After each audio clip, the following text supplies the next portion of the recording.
Hello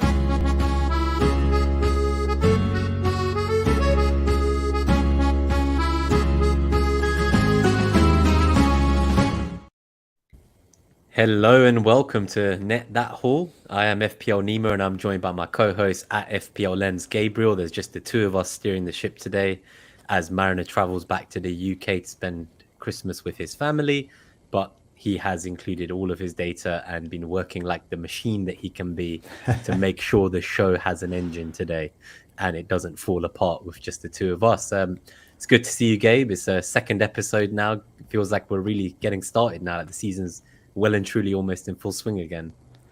Well, we had a little foreplay last week, right? Just a little cuddling, little spooning, that kind of stuff. I get cozy with each other once again, and here we are to the main dish, so to speak, as almost like a brand new season is upon us after the mini season that we just had and an amazing World Cup.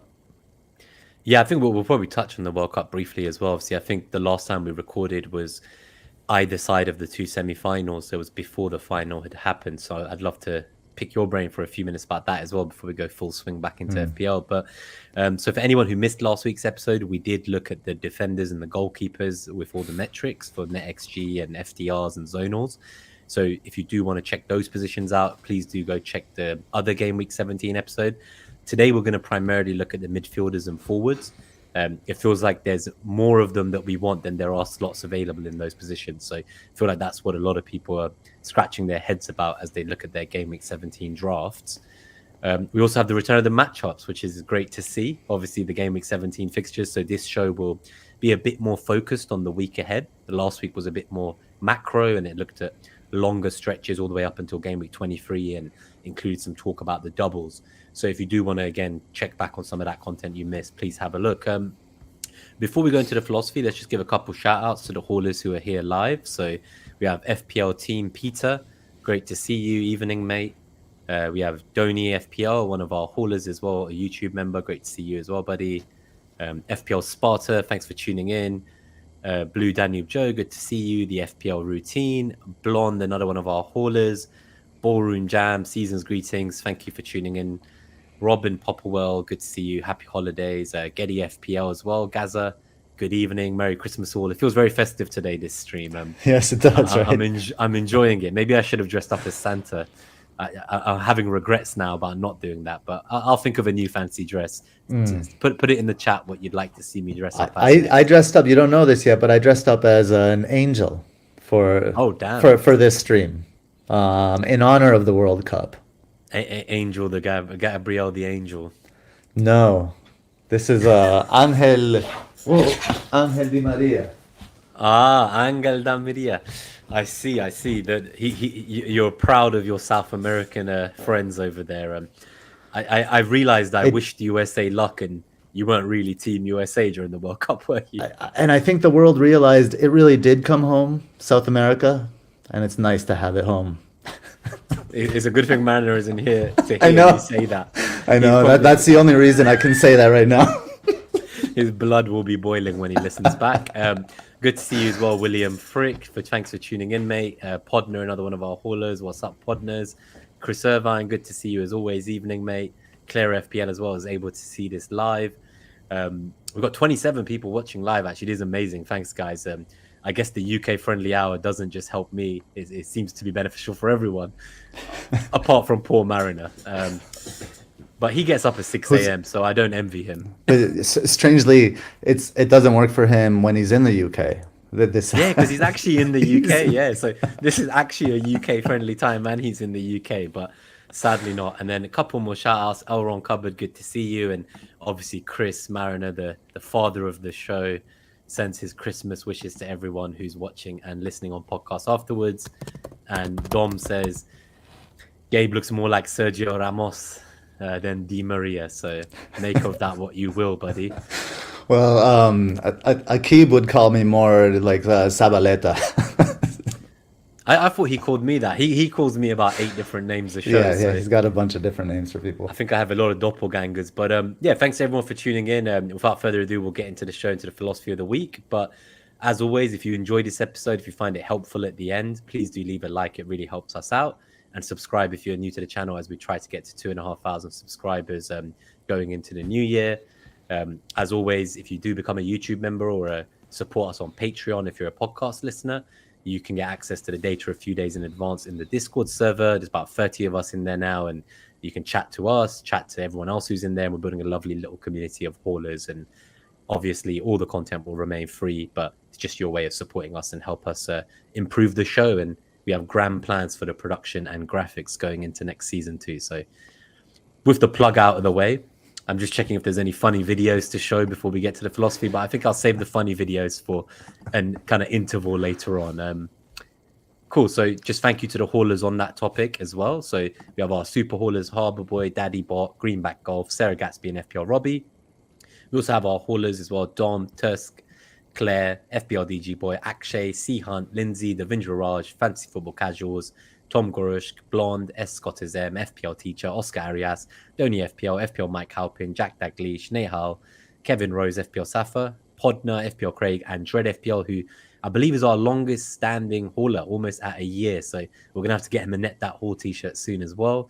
Thank you for the support. I think we need to get him a guest appearance as well. I think it's about time, isn't it? Right? Yeah. I'd like to have him on here. And then just the other thing to add to the Discord thing, over this holiday season, I don't know what people's situations are. You know, sometimes we are with family, sometimes we're not able to be with family. There's a lot of sickness going around. We may be isolated.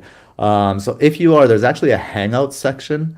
And I will be in there from time to time this holiday season, or if someone just wants to tag me, I do have some time to hang out, have conversations. I had a nice conversation with Dom kind of a couple months ago. So yeah, do check that out. And just if you want to speak with someone in particular, give a tag and see if anyone's around. Definitely. And just in terms of Patreon as well, we've got Michael Winder and Lucien who have supported us over there. So thank you guys. So let's go straight into the philosophy of the week for Gameweek 17. This one seems short and sweet and also very accurate. I'll let you take it away, Gabe.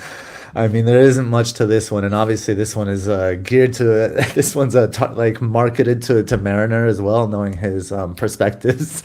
So this one's very simple. Winter is coming, and it's the slogan of House Stark in the novels by George R.R. Martin in the Game of Thrones, and this is basically just a reminder that bad shit will happen. It's just inevitable, right? And we're going into this new start of the season. Some people have taken a break from fantasy. Some people have played the World Cup game.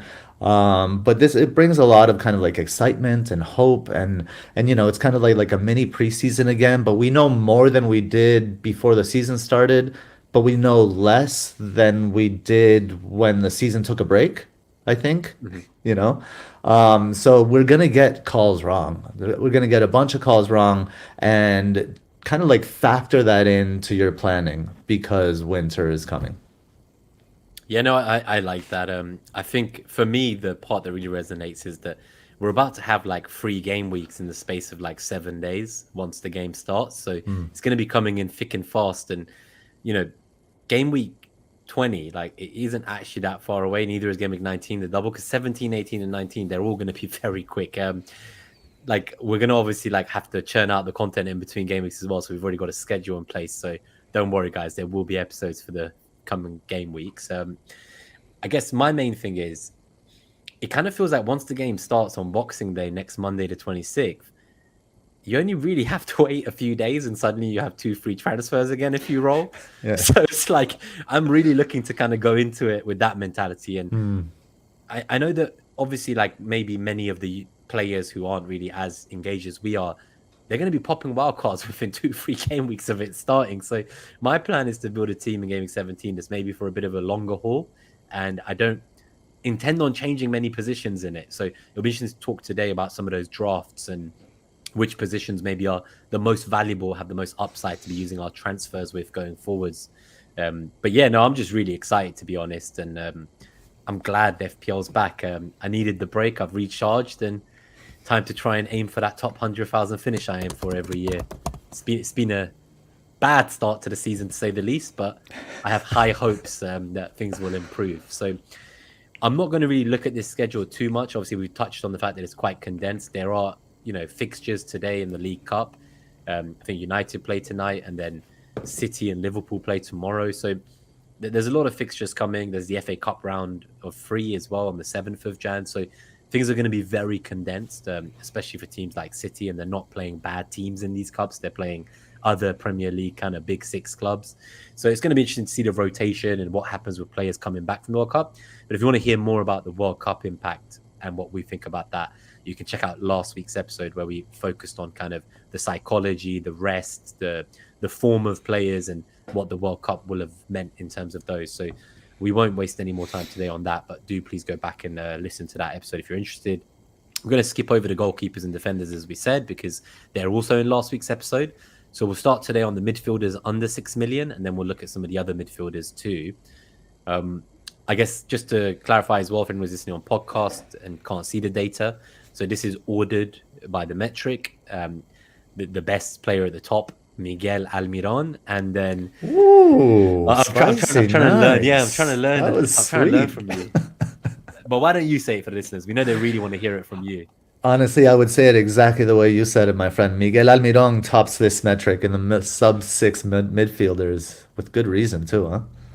Yeah, so I think just in terms of, if anyone's wondering, this is up until game week 23. So it's obviously between 17 and 23. So it is a slightly longer spell. For Almiron, his form is 100. So what these mean, these are percentiles. So 100 means he's the most informed mid under 6 mil when you look at this bracket. His FDR is pretty good as well at 88. Interestingly, you have Xhaka from Arsenal as well at second, and he's at 95 for FDR. So I've heard a lot of people in the timeline talking about Arsenal's fixtures aren't great coming out of the blocks. But I think when you're looking at longer term, which is what I implied about the team I want to build, and especially with Arsenal's double in 23 and better fixtures after 20, players like White, who can sit on your bench for the first few weeks, but you will then want later, I think they're still key to this team if you want to avoid kind of pre-planning too many transfers. So I'm still keen on the Arsenal assets. But I have cooled down a bit. I might not go with all 3. I might just have 2 and see which option emerges as my favorite for the third. Andreas is also in here, obviously courtesy of the double game weeks. He's in third, but his FDR, as you can see, is only 63 percentile. So it's not the best FDR, but from a NetxG point of view, 85 is very high up there, and the Zonals 96 super support this. So we can kind of look into these individuals as well, and the teams FDR matchups for Gameweek 17 when we look at the individual matchups after this section. I guess from your perspective, Gabe, is there anyone here apart from, say, Almiron, Andreas, because I can't imagine people starting with Xhaka. So Almiron, Andreas, McAllister's going to be back late from the tournament. Mm-hmm. There's been talks of Somerville, 4.4 million at Leeds.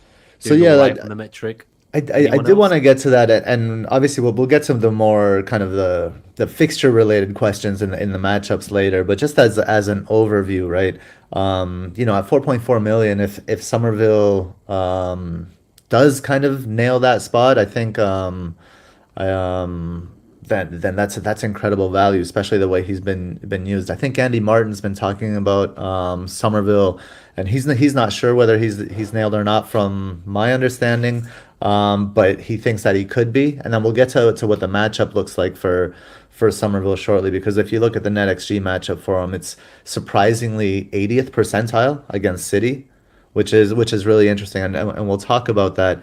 But I mean, I think there are some players that I think there was a comment here in the chat. Connor Hunt says he's surprised anyone else is even close to Almiron in the bracket. But these are kind of like the reminders that we need for ourselves, right? Like, we may be surprised that Xhaka is second there because maybe some historical bias there, but towards the end there, that left-sided triangle for Arsenal was just pumping, and Xhaka and Martinelli were interchanging kind of freely, and you can probably speak more to that. I don't know what the omission of Gabriel Jesus how that's going to impact their interplay. Like, it might be more Martinelli and Nketiah, because Nketiah's also played on the left, so it might be them switching more and Xhaka being more reserved and not pushing into that space. I'm not really sure yet. I think these are the kind of things that we don't know yet. But I think Xhaka is well worth consideration at 5.1 million. I think Andreas is Pereira is a gift. I mean, you take him, set pieces, starter, creative hub, has found the net as well. William is interesting because Fulham has started creating a lot more from that left hand side, and William has been involved in that quite a bit. But I wouldn't go anywhere in Fulham outside of I think Mitrovic and Andreas. I don't know what you think. Yeah, no, I think I'm someone who wasn't too keen on Andreas because I kept thinking like if I'm gonna have a front three, that's a front eight realistically. You want to play him, but then I had a look and Almiron plays Arsenal away in game week 19 when the Fulham double game week is. So I think I'm very keen to potentially bench Almiron that week if I start with him, and that Mm-hmm. allows me to play both Andreas and Mitrovic. A lot of people seem to be talking about the fact that they don't care if Mitrovic is on 4 yellow cards because if he gets banned, they'll just bench him and play Andreas. But I don't see it like that because I see that as a negative. Like, I wouldn't want Mitrovic booked before the double. Like, I'd want him for the double because I'll just bench Almiron. Arsenal at the Emirates, I think, has become a bit of a fortress lately. And, I'm not really going to go for Almiron away at Arsenal when Fulham have 2 fixtures. And Yeah. I would want both my Fulham players to be kind of starting that week. So I hope he doesn't get a yellow, but we saw what happened with, I think it was both Maddison and, was it Tony, I'd like to say? Both of them got the 5th yellow card before their double game week, just before the pause. So I really hope this isn't the case with Mitrovic and Kane to an extent too, where they're both also in 4 yellows and they both have a double coming up. Well, this is, and I know we're talking about midfielders here, but just to touch on Mitrovic really quickly, since he's kind of come up here with the Andreas conversation, if for those that are starting with Mitrovic, right? Are they? And that was going to be me until I kind of like came across this dilemma. Like, are you looking? Do you want the 5th yellow to happen? I wouldn't, but I think some of them are saying they would because then Andreas has penalties and then they don't have a benching headache that week. Well, no. The reason you would want it, I think, is to make sure that he plays in both games in the double. Because if he doesn't get that yellow, he could get the yellow in the first game of the double and miss out on the second game of the double. Without you even having the option to then do anything about it, yeah. Right. So are you looking at, in best case scenario, are you looking at 3 games? He starts in 3 of the next 4. Because It's you a want tough him, one, yeah. like, It's a tough one because I remember looking at a few seasons ago, Diego Costa when he was at Chelsea. He was scoring every week and he was on 4 yellows, and myself and others were put off buying him, thinking he would get the 5th yellow, and then he never kind of got that 5th yellow.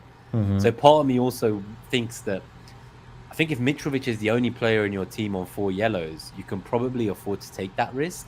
But I've seen teams where they have both Kane and Mitrovic, and that kind of concerns me a bit as a more kind of, I guess, risk-averse manager. Yes. 2 players who could both end up getting suspended when you need them most. And those teams have also got people like Salah. They want to potentially make Salah into De Bruyne for that double. So there's a lot of pre-planned transfers in there within it.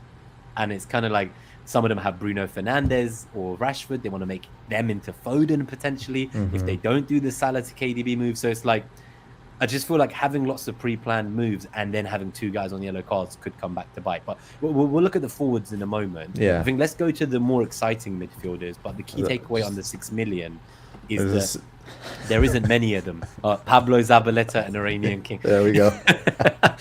There we go. Good to see you, Akib. So on Tony, which we'll talk about Tony in the forward section and his 30 new gambling offenses they found to take it up to, was it 160 or 262 violations. Someone told me that's basically like doing an accumulator every week for the last 5 years. So he's basically gambled every weekend for 5 seasons on average, which is pretty damning. The good news is his kind of deadline to appeal or respond isn't until January. So it would be pretty hilarious if he got a hat-trick against Spurs and then gets banned from football indefinitely. So I look forward to seeing that. But we'll carry on. We'll go to the 6.1 million mids to 8 million bracket. I think this is where the biggest headaches are. So I think a lot of people have 8 million mid or around that region. And they want that bracket like we did in preseason originally because there's so many of them and they want to be able to move between them. equally, I've seen some teams without any because they don't know which one to go for. All of them have something wrong with them. Yeah. Either they've come back a bit late from the World Cup, or the fixtures aren't ideal. Or There's basically something wrong with every single one of them. Like, say you've got here Bernardo. Like, on the surface, he's top and it looks great. Man City have 2 doubles coming up. Is he going to play in the, the 8 role? Is he going to play on the wing? Is like, what's going to happen? Like, Portugal got knocked out at a similar time that everyone else did. So England, Spain. So all those kind of first teamers from City are all going to be coming back having been knocked out at the same round. Could Pep actually look to give them all minutes by spreading the load across the first few fixtures as he waits for the tougher fixtures to come later on? So I'm not too convinced by Bernardo. His price point is appealing at 6.9, but not for me. Odegaard comes in at second, which is very interesting. Gundogan at third, Saka at fourth, Martinelli at fifth, Grealish there as well. We've got Eriksen. Quite interesting to see him here. I've not seen him in any drafts at all yet. Our friend Trossard makes an appearance. I've seen him in one draft, and it's from a guy who's at work and doesn't look at FPL Twitter. So it will be interesting if, the likes of Trossard and Zaha are the ones scoring in the next 3 or 4 weeks while we all move to the new shiny toys. Ward-Prowse sneaks in. Rashford is here. Mount is here as well. Barnes, Rodrigo. And then you actually have to go quite far down till you get to the likes of Kulusevski, who's got 38 on the metric. And, Bernardo's on 89. So it's the minutes. So we were saying last week, weren't we, about the injuries or not playing will really damage this. Yeah, so his minutes is, 7 percentile. Yeah, that would really bring it down. I'd be interested to know if that was higher, how high up would someone like Kulusevski go? And if you increase the minutes, what does that do to the form? It also increases the, what is that, the baseline bonus points, right? So it has like a ripple effect across, all the way across. And I think, our history tells us that it's that he is a big impact to the creativity of that team.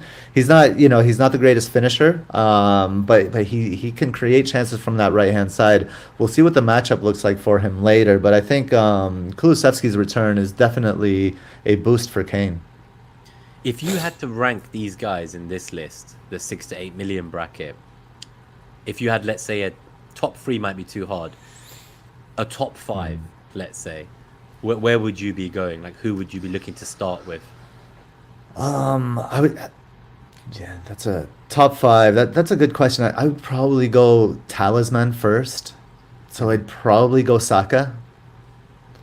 Just like I know what I'm gonna get with him, and I know how much he means to the team.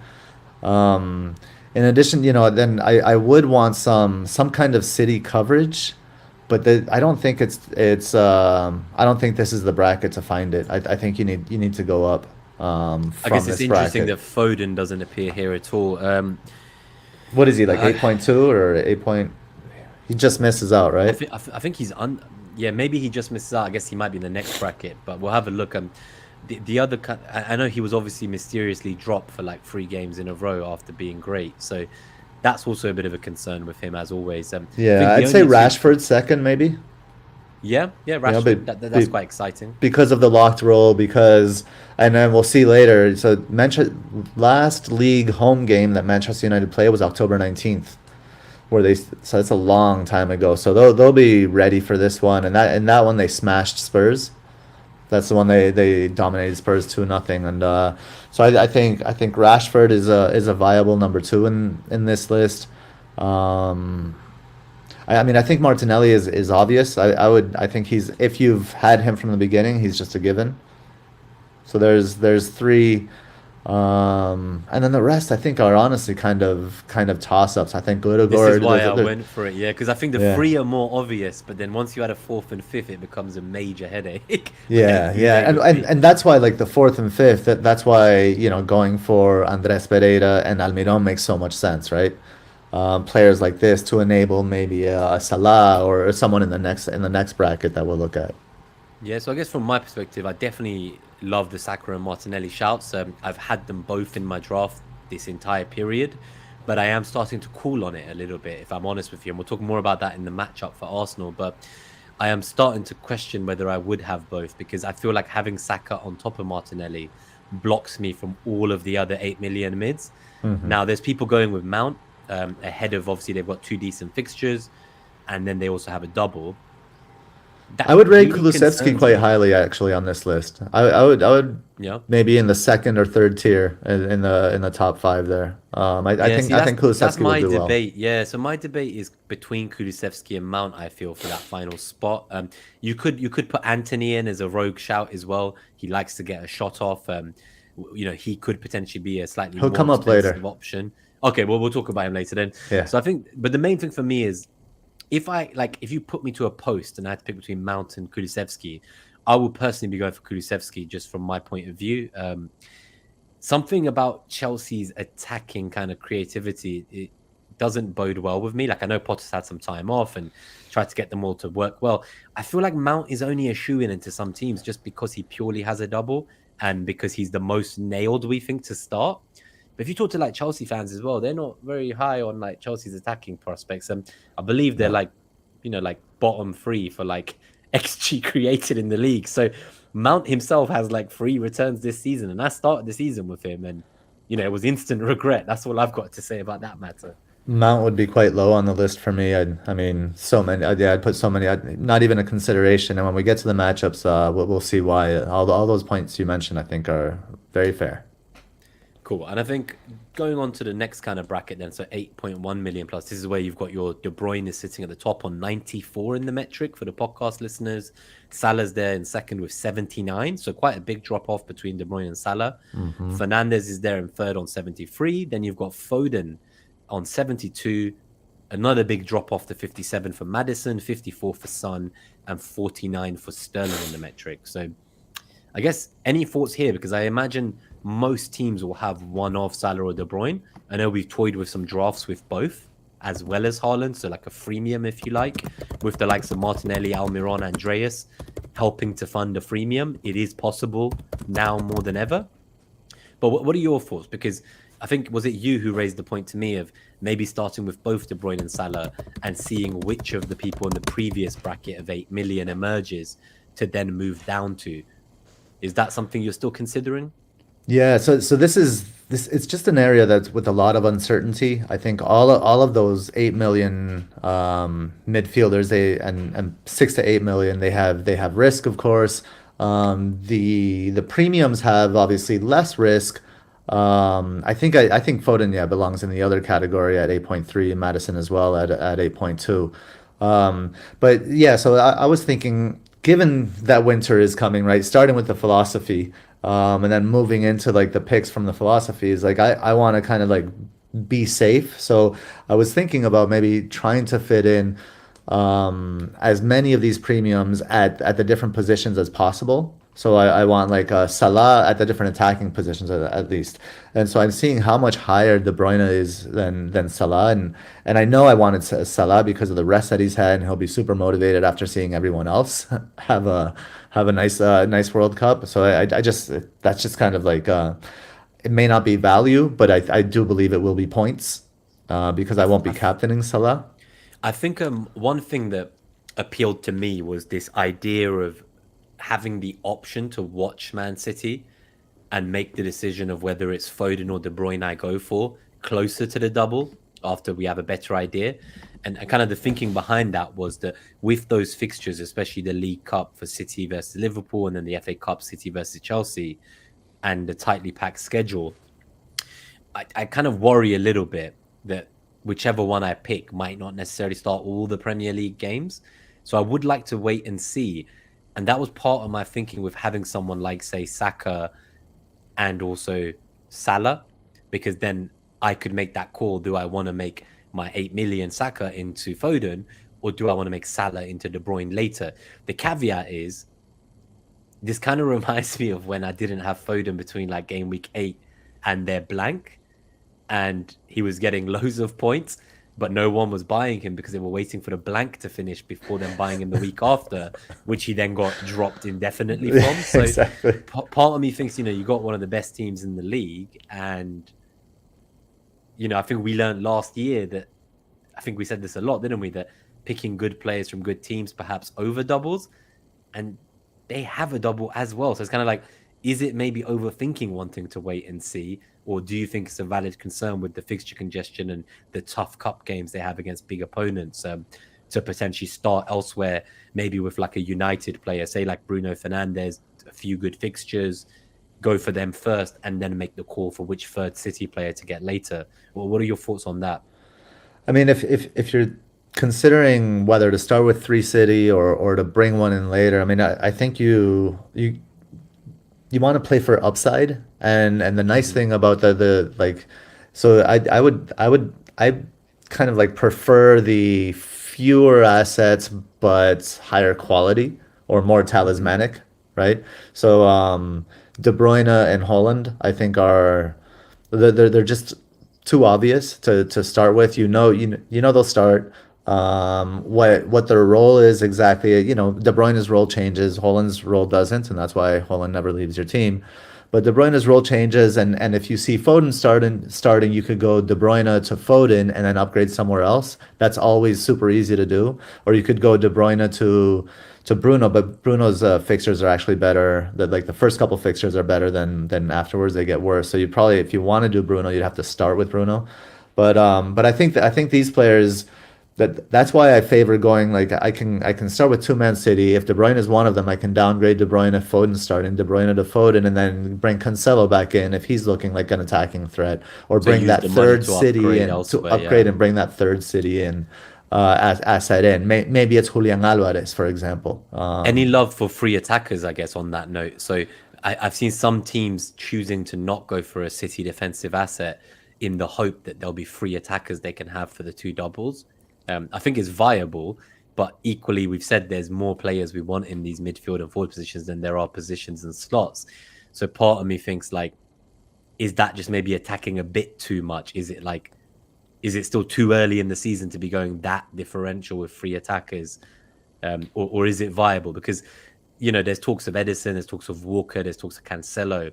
For me, it feels like the two I would definitely be starting with are Haaland and one of the defenders, which for my case is probably Cancelo, even though maybe he's a bit more expensive than the rest of them. But as it stands, he's in my team. So it's a tough one. Like, I do see value in having free attackers, but it just feels like something I've not enjoyed is being tripled up on teams generally. Now, City would probably be an exception to that rule, but I would want maybe coverage in their defense because they also have one of the best defenses. It's not just the attack. So I don't know, like, do you buy this theory that there's less clean sheets this season? I think Arsenal and Brighton were joint top for clean sheets so far before the break with 7 clean sheets each. It's not much.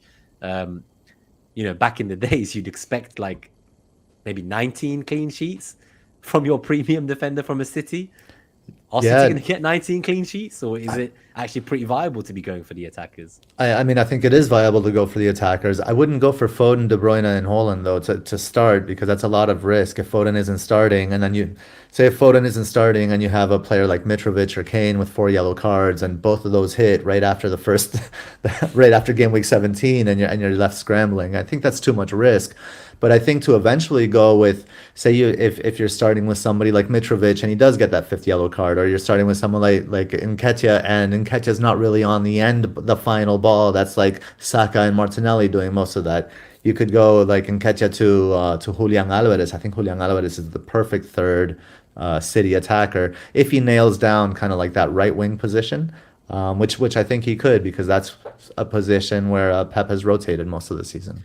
I'm really excited to see how he gets on. Obviously, when Argentina started in the World Cup, it wasn't him. It was Lautaro Martinez who was the starter, and he didn't have a great tournament by any means. And very quickly after that loss to Saudi Arabia, they changed the system. They started playing Alvarez. He was doing all the hard work in terms of, I guess, perhaps the off the ball stuff that Messi wouldn't do. So he was then very good at providing for that.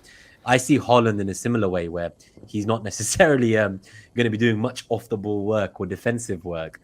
So I could see a world in which Alvarez gets in over a Mahrez and a Foden maybe goes back to the left wing ahead of Grealish. So I think it's possible. Pep's talked about playing both Haaland and Alvarez together. He's done it in the past. I think against deep block teams, it's even more likely he could play them to try and unlock those defenses. So I think although Mahrez has been at home training the whole tournament, he will probably be starting for a while. But once Alvarez is, recovered from his hangover of celebrating the tournament win, I would be pretty confident of him also breaking his way into that starting lineup the way he did with the Argentina team. I think he's great. I think he's a great asset, and his price is a gift, which is what you talk about. So if we start to see him starting regularly, I don't know if I could avoid him. Like, I really like the sound of Alvarez. Yeah. So that's someone I'm going to keep an eye on. I think I like your plan, starting with the two if it's attackers, De Bruyne and Haaland, and then keeping an eye out for what happens with Alvarez. Even if like Mitrovic doesn't get banned, you could sell him after the double to get Alvarez if Alvarez is starting by Gameweek 20, for example. Yeah. Cool. Okay, so I think the only thing left to say here before we look at forwards is just if you could only pick one of De Bruyne and Salah, because I know that you may have both in your team, would it be De Bruyne for you, or would it be Salah with an idea to move to De Bruyne before the double? That's really tough. It would probably be Salah. It would probably be Salah. He plays in Aston Villa without Emi Martinez in goal, right? That's quite appealing. It's quite exciting, actually. Yeah. I mean, De Bruyne is playing Leeds without Meslier, so that's all. They're all very good games. It's all good. It's all good shit.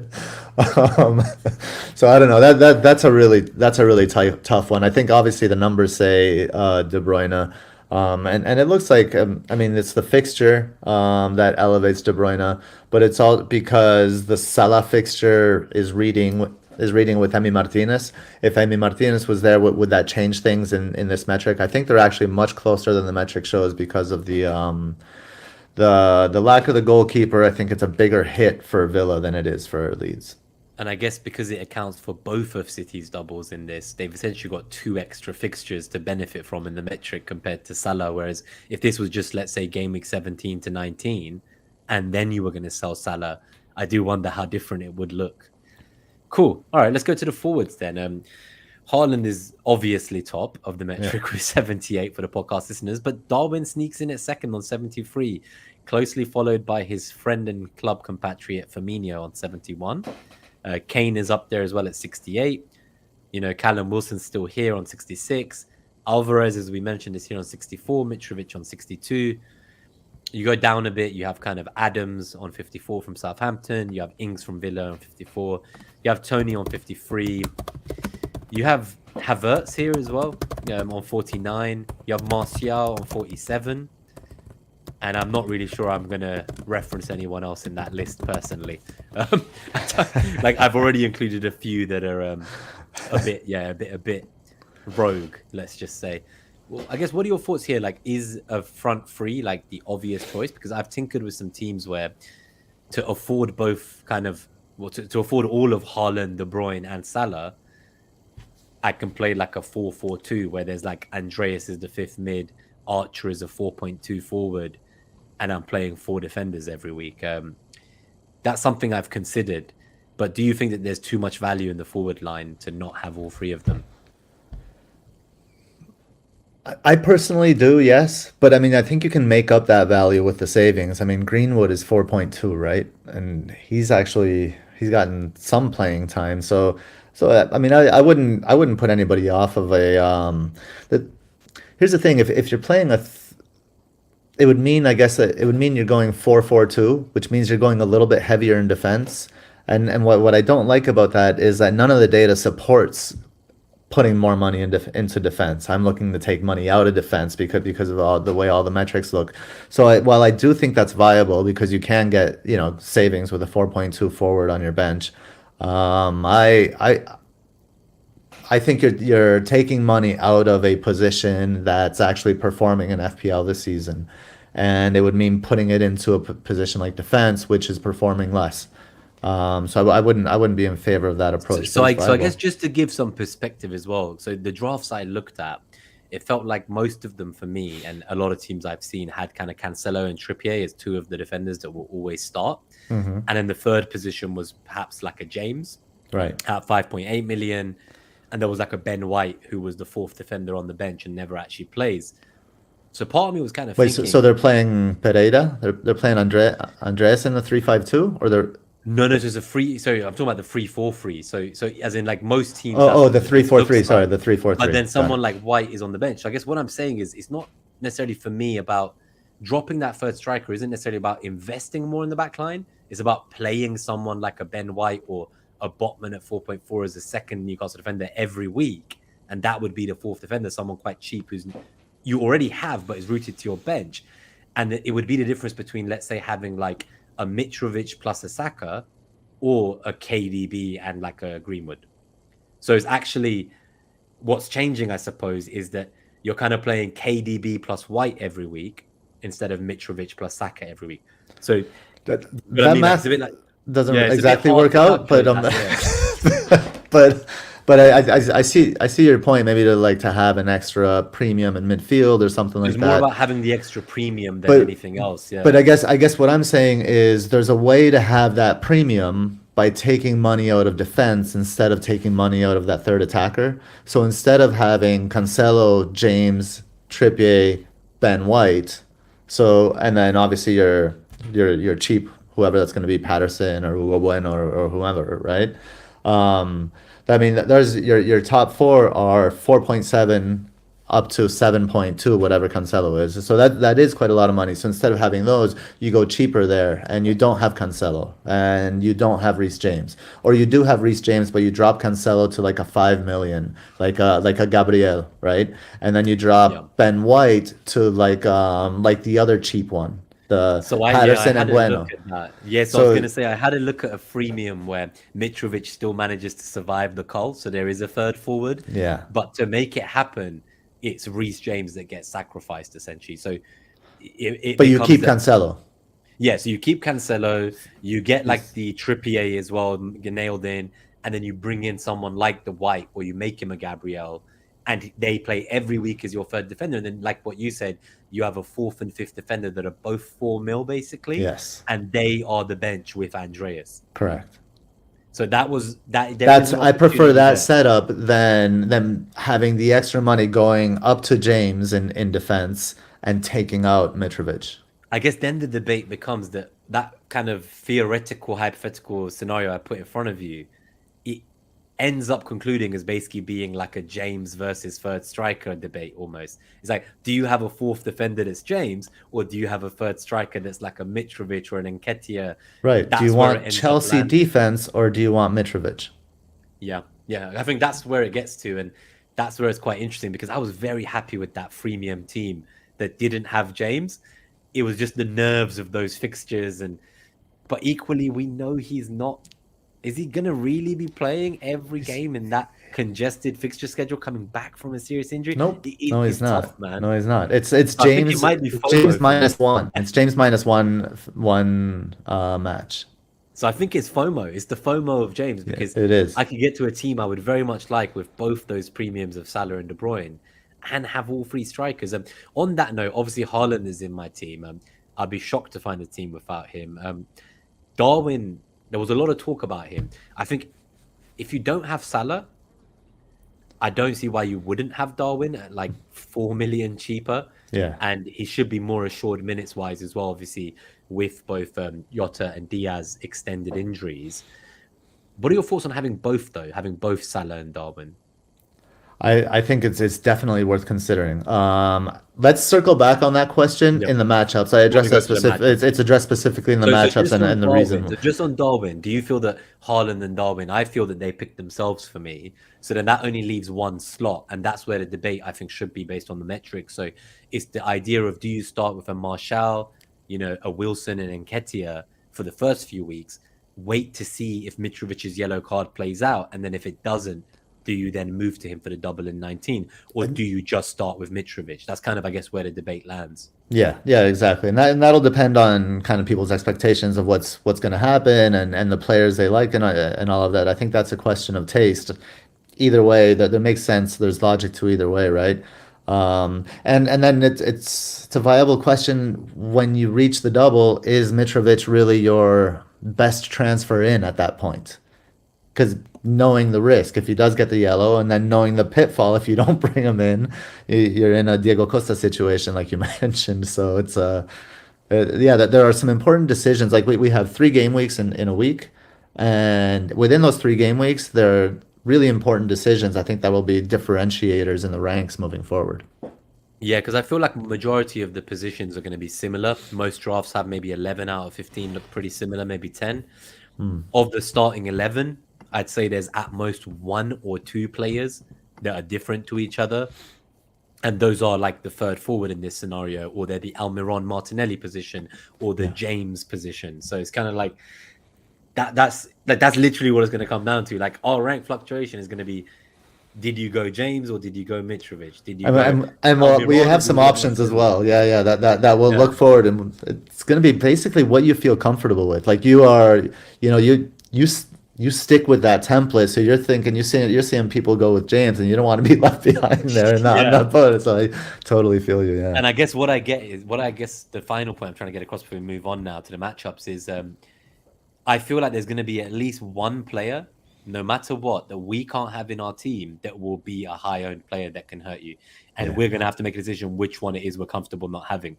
Is it going to be James or is it going to be Cancelo? Is it going to be Almiron or is it going to be Martinelli? Is it going to be Mitrovic? So for every position, there's one player that can really hurt you. Yeah. And Is it going to be Kane? Is it going to be yeah, Darwin? exactly. It Yeah. could be Kane or Darwin. So it's like I feel like there is not a draft that you can get them all in because there are not enough slots in the positions we want. And I Yeah. mean that's the crux of it. Don't beat yourself up too much. Don't overthink and overtinker. I don't think you need to be different for different sake yet. I would treat this like game week 1, where there's a reason we've landed on mostly similar players. Just see what happens in the first few weeks. Rack up those 2 free transfers and start to then differentiate from there. I think that's kind of the conclusion. Right Cool. on. Let's go to. I Before guess. before we do move on, let me just a little request. If you are enjoying the stream, we do have 43 people watching live, and that's just incredible. Really nice to see everybody back, and the chat is off the hook too. So it's been a lot of fun in there. Just hit a like for us. We got 23 likes. If 44 watching now, if 21 of you could like our little show, if you do like our little show, that would really help us out. Thanks. We've come a long way from when I used to say hit like or get out, and then there would be an instant dislike and someone leave. You get a thumbs down. You can't see the thumbs down anymore, but in the back end, it still shows the people who hate me. So they still tune in for some reason. Maybe they just want to hear from you and Mariner. But I definitely pissed off a fair few people. I guess the Algo 11. I'm just going to put it up on the screen for a moment. I'm not going to spend too much time talking about it because I think last week's show people can go back and see some of this content. Yeah. But it actually goes for the Ward and Iverson double up, which is what I've been playing with in all my drafts. And maybe that's why I'm so keen on James, because I don't have Kepa. So perhaps if I can find a way to weasel Kepa in, maybe I'll be okay about missing out on James. So that's some food for thought for me there. And it actually has Bueno in there as well, which is interesting. And it has that Darwin, Haaland, Mitrovic. I feel like that Darwin, Haaland, Mitrovic seems to be like, that is like the favored front three I'm seeing everywhere. It's cemented, isn't it? Yeah, Yeah. it's making it very difficult to differentiate. But yeah, I would say check back last week's show. You can find that. Similar with the FDR. So this talks about which teams to target in the shortlist for attack and defense from both just Game Week 17 and 18 to 23. Have a look at that from last week's show. We're going to go into Game Week 17 specific matchups now. Similar with the zonals, you can have a look at this in last week's episode. And NetxG we'll go through all of this in the actual in the matchups matchup as well. anyway, So yeah. yeah. Exactly, yeah. So we're going to cover this now. So let's go to the bulk of the second part of the show now. So now we've really begun. Now we're going to look at the actual matches on Boxing Day and how they fare from an FDR and NetxG perspective. So let's start with Brentford versus Tottenham. Because I think what I'd like to do is just call out one thing from each matchup and maybe ask you a question and then let you kind of delve into it in a bit more detail. Obviously, thank you for putting this content together, Gabe. It's great every week. I think what I was telling the haulers was when I'm making my benching decisions and captaincy decisions and there's like 10 minutes till deadline, I always jump into the Discord and check your eye test channel and just double check between the two players I'm deliberating over just to get a final sense check of where they sit. And this is, I find this very helpful. So it's kind of one of my last things I do in my process. Okay, so obviously for Brentford and Spurs, there's going to be at Brentford Stadium. Tony should probably still be playing because he's not been banned yet. And there's a slight nuance here, which is that obviously Mariners FDR slightly favors Brentford's attack to Tottenham's, which is quite interesting. You know, that is quite interesting because on NetxG, you can see Spurs are on a 1.85 NetxG compared to Brentford on 1.45.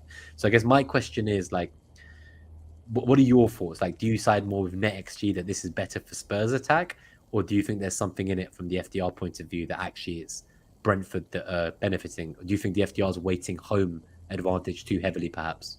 I think it's weighting Brentford home a little more. I mean, it's definitely weighting that as NetXG doesn't we haven't built the model for it to to take that into account just yet. But I find it yeah, and so one thing that's added here, it's a shots on target model goal predictor. So we have our shots model goal predictor that we've been using for quite some time, and I'm working on that. Now this one's new. It's just a baby. You'll see the hashtag num signs. Oh, those are basically zero. It's like almost negligible percentage chance that Brentford scored plus or more, 4 or more goals. So what I find interesting is that the shots on target model goal predictor favors Spurs, and that makes sense if you think of Spurs, like when they get their shots on target, they're usually good finishes. Um, so I think there's opportunity there, kind of behind the numbers. NetXG kind of does take these things into account, also takes the goalkeeper into account, so it slightly favors Spurs. But I think, I don't know, that slightly favoring one team or slightly favoring the other, I think would be within the margin of error. But what I like is the zonal matchups here. So for Spurs, it's really nice on the left and in the center, 4.5 on the left and 5.5 down the center. Now in seasons past, this would be perfect for Kane and Son. I think there would be a lot more conversation, people starting with the Kane Son to get that combo. It's a shame Perisic will likely be unavailable, as he could add some juice to that left side as well. Son's only 5.9% owned, so there's huge upside there, but there's no form, right, to show that anything will come from there. I think really the only person to look at for Spurs is Kane, and then for Brentford, obviously it's going to go through the talisman. But we mentioned his 262 violations. But I know you're hoping for this hat trick to come in here. So since you're hoping for that hat trick against Spurs, Nima, do you think would you start with Tony over Mitrovic? No chance. I think at this point I'd bite your arm off for one penalty goal for him and a cheeky 1-0. To be honest with you, I think the hat trick is maybe wishful thinking a bit. Yeah, I have a feeling that a lot of this will depend on Kane psychologically, where he's at after the penalty miss for England in the World Cup. He's an experienced pro. He's been through these moments and heartaches with England many times before. If he kind of recovers from it quite quickly, great.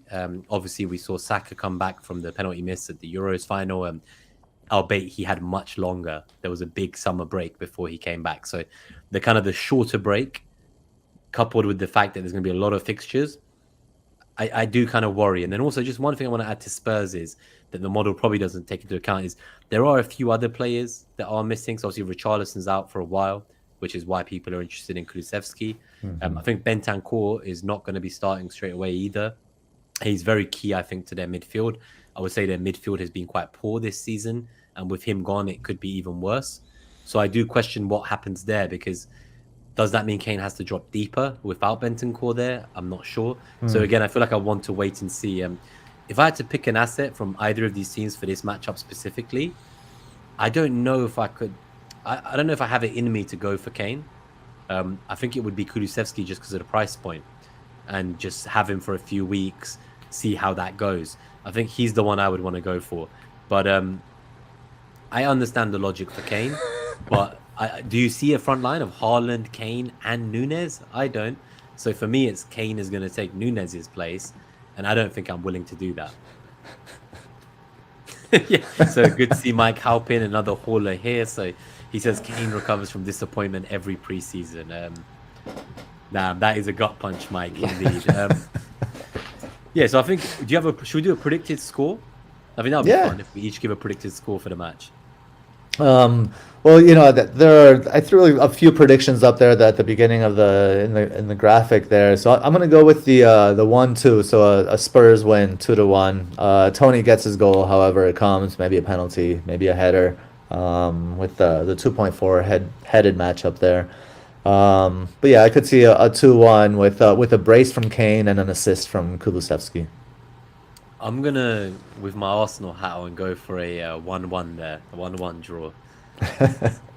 Start the restart. Well, As we the first score that listed there, so I keep my hand on the camera. The first score listed there is 1-0 Brentford, so that could happen. I wish. I'm not sure I believe in Christmas miracles so much. Cool. Let's go to Crystal Palace versus Fulham then. This is a very cagey game, as the NetxG shows as well. I think Palace are a good team, especially at Selhurst Park with their ultras behind them and the eagle flying around the stadium. Fulham have conceded like some of the most chances this season, but their attack is good. So I feel like they do create, they just leak as well. So this seems to me like a goal scoring draw again, like a 1-1, 2-2 kind of game. I guess what are your thoughts? Because obviously, if we're starting with the likes of Mitrovic, people will have Andreas probably benched for this fixture. Any love for Wilfried Zaha for the first few games? There was talks of him playing as a striker. You know, if we hear from Vieira that he's going to play at striker as a 7 million midfielder in FPL, any love for starting with Zaha before moving to like an 8 million mid for the doubles? There's just too much competition, I think, for the position, for the not just the price point, but the midfield spot as well. So I would say no. He hasn't been in my considerations. I think it's interesting how positive the FDR has this for Palace, and that's certainly a function of the home away split for them. So yeah, those of you on the podcast, if you do have a chance to come to the YouTube channel and check out the slides, you'll get just a better representation, and we will have everything timestamped for you, so you can for easy access there. But Palace have what I wrote here is in the last 6 matches, 6 home matches compared to away matches, Palace have an XG of 6.48 home versus 3.91 away, but it's the finishing really that has that really makes a difference. Where Palace at home, they have 10.7 expected goals on target, and at home, and in the last 6 home games, and only 3.85 in away games. So Palace at home, I think their attack is quite bolstered, and I think that's probably what Mariners FDR is reading there. However, the zonal matchup no zonal matchup looks great. I mean, 3.6 on the left is fine. It's decent. It's it's positive, but it's not nothing to shout about. And then if we look at the model goal predictors, they heavily favor Fulham. For the shots model goal predictor, Fulham has 25% chance of 2 goals. Fulham has a 40% chance of 2 or more goals in this match, which I find interesting. And then if the shots on target, it's even better. 34% chance of 2 goals, 18% chance of 3 goals for Fulham, because of that kind of clinical finishing from Mitrovic and the headers and all of that. So I think Fulham could, if they can overcome the home away differential here, could put up a fight. I could see this being like a 2-2. Yeah, I was going to say, so on the surface, although it might be tough for Fulham to beat Palace away, there should be goals in this game based on the models. And, Mitrovic is the talisman, and that's one of the things he said at the start of the episode of trying to rank the players in order of preference based on how talismanic they are for their club. Mm-hmm. So, yeah, I'm sure that he is someone that I would love to have. And the more I think about it, the less keen I am on the likes of Martial for a few weeks and then Mitrovic. I think I'm likely to start with Mitrovic, but when we get to the Arsenal thing, I might tell you something else too. So we'll get there in the Arsenal matchup. The thing about Palace, and one thing, like a way to read the shot model goal predictors, like the 2 of them, is if you look at the shots model goal predictor and you look at Palace, 43% 0, 38% 1, 15% 2, and then you look at the shots on target, where it's a higher percentage of 0, that means that Palace's finishing is not very good, basically. Like from the moment of the shot, like before whether the shot's on target or not, to actually getting it on target produces a lower chance. So it drops the XG with that. That's what that means by looking at it like that. And then you can see 0 chance, negligible chance of 3 and 4 goals for Palace. I guess it's just worth adding as well for any new viewers that if you go to the channel homepage, there is a playlist and a featured video for an intro and explainer into both the FDR model and the NetxG. So if you are keen to find out a bit more about how it works under the hood and the inputs going into them, do feel free to check them out and send us any questions you have. We need to redo the NetxG one. It's I was outdated going to at say this it's probably point. changed quite a lot since Yes. it was first formed. So any final thoughts, or happy to go to the next matchup? I think we rattle can through move them on. now. Yeah. And then, guys, we are starring your questions in the live chat as well. So when we get to the Q&A at the end, we will cover that. So it's Everton versus Wolves. I've not seen really any players from either of these teams apart from a 4 million Patterson on the bench or a 3.9 million Bueno on the bench, who people are not looking to start this week, I don't think. But probably for good reason. You know, both of them are pretty far down that table, with Wolves locked deeply in a relegation battle, conceding 24 goals. Things don't look good. You could cite new manager bounce, perhaps. Everton aren't doing that much better themselves. They've conceded just a little bit less. Wolves, yeah, I don't know, man. Like, I just feel like I'd only be looking at either of these teams for my enabler budget defender. Like, I just, no matter how, like, I would need to see a lot of improvement from either team before I was ever willing to consider their midfield or attackers or putting any serious money into these teams personally. Yeah, I mean, ironically enough, I will probably likely start with Patterson and Bueno in my team. But I think Everton versus Wolves, look, we're at 1 hour, 1 minute, and 14 seconds here. I don't think we'll make it to an hour, a minute, and 30 seconds. They can be If we summed talk up in, about this match, yeah. this one sentence: one team can't create quality chances, and the other team can't shoot. That's pretty much all you need to know about these two teams, and we can move on. Yeah, and keep a lookout on them as the season progresses. Yeah. Leicester versus Newcastle. This is a bit more exciting to sink our teeth into. I think a lot of people obviously have the likes of Trippier. They have the likes of Almiron. Some of them are looking at going for triple Newcastle to start the season with like a Botman in defense or a Pope in goal, maybe even a Callum Wilson before moving to Mitrovic later. So it feels like there's a lot of good options at Newcastle. From a Leicester point of view, obviously we have Ward as most people's backup goalkeeper. There are some favouring the Ward and Iverson double up, which I'm not against, because I don't think you're going to need all the Leicester spots necessarily. So it's not so bad to take up two of them with the goalkeepers. The one that appeals to me most from Leicester outside the goalkeepers is still Maddison, I think. So he's someone who I'm quite interested in, and his fixtures get a lot better after the first few weeks. But I don't know if I'd be starting with Maddison, not against a quite solid Newcastle team defensively. Yeah, even at home, and again, there's just too much competition at the midfield, the 8 million midfield kind of spot in our teams. And he has scored some wonder goals, but he didn't finish kind of like the before the break. He didn't finish with like the way he started. And we see the finishing here. They are 19th for finishing in the last 6 matches. Just because they weren't in good finishing form before the break. I think Leicester are just I would avoid Leicester. Interestingly, for Newcastle, if we're looking at the zonal matchups here, it's 3.8 on the left and 3.6 down the center, which is decent.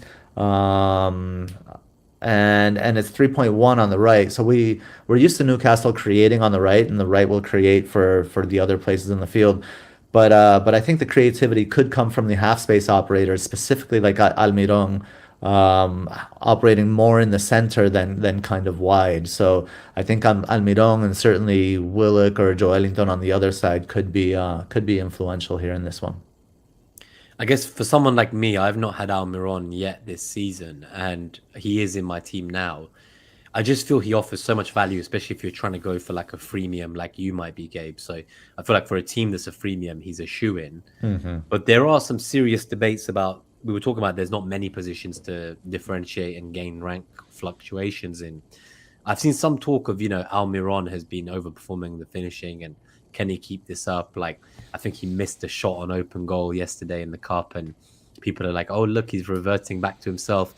Some of the analytics accounts were saying, I would take, 130 games of data compared to the last 14 games of data on him. There's a lot of heated arguments. It seems like the analytics managers just think it's a purple patch and it won't carry on. But I guess what I wanted to say is that Newcastle's underlying attacking numbers look very sustainable to me. And as someone who's not had Almiron up until now, hoping the purple patch would end, I just see no reason at that even increased price point to not just start with him and see how it goes, and maybe 4, 5, 6, 7 weeks down the line, reassess if Newcastle is still keeping up those kind of numbers. But for now, their fixtures are good enough, and I've had enough of him kicking me in the teeth every week, so I can't see myself not starting with him. I mean, so first of all, we're up to 36 likes, so that's amazing. Thank you, everybody. Thank Just you, wanted to guys. give a big thanks to everybody. But just before I get into kind of the limitations of Analytics FC, is Analytics FC, they ask what? They don't ask why, right? So when they see a player that hasn't done something before suddenly doing something, you kind of need to ask why in order to see if it's sustainable. You can't ask what anymore, because what will just tell you that it's not. It will confirm that bias, right? And the reason Almiron is sustainable is because of Trippier's influence. One second. Pardon me. And Trippier, what he does, like the way he gets forward and pulls that defense wide, opens up the half spaces for Almiron. Simple as that, and that's not going to stop. This is the foundation of what Newcastle do. So since Almiron is at the center of something that they do foundationally, it's sustainable. Maybe not to the levels we've seen, but the production for 5.8 million is it's unavoidable. What are your thoughts on the likes of, I guess, Alexander Isak and Saint Maximan coming back? Obviously, one of the reasons I'd avoided Almiron earlier in the season was it felt that his position in the front three was kind of at risk when they returned, but their returns kept getting prolonged and they never came back in the end. From what I understand, Saint Maximan came on the pitch yesterday. He looked a lot better than Almiron when he played. Anyone tempted by like having Saint Maximan in that slot instead of Almiron if they want to go against him, but still have someone from a team with these great underlying numbers? I think he did his hamstring again. Yeah, I wouldn't be surprised. I promise you, I think he did. So we shouldn't laugh, but it's funny at this point. it is kind of funny. So here's in this matchup specifically, absolutely. I wouldn't be opposed to having both because of that, because of the 3.8 on the left. And Saint Maximin will slide into that left space, cutting inside to the left half space, taking kind of like just benefiting from the left zonal matchup and the center of zonal matchup. So he benefits from the two zonals. And so I think St. Max, if healthy, could be a great asset, specifically in this fixture. Nice. I might look at him still. You never know. I might get too jittery that my team looks like everyone else's, and St. Maximin might end up being the random rogue shout in my team. I need someone sub 1% to bloody bring me out of this dredges and trenches of my ranks. So let's go to Southampton versus Brighton. I guess in terms of assets from here, we have Shea Adams. He's been scoring in the cup game. He's been in and out of teams over the years. There was talks last week when we were talking about the defenders. You looked at Perrault. I think some fans, including Southampton fans, don't understand why. I would argue that it's because he almost plays like a winger. Yes. He is very much involved in the attack.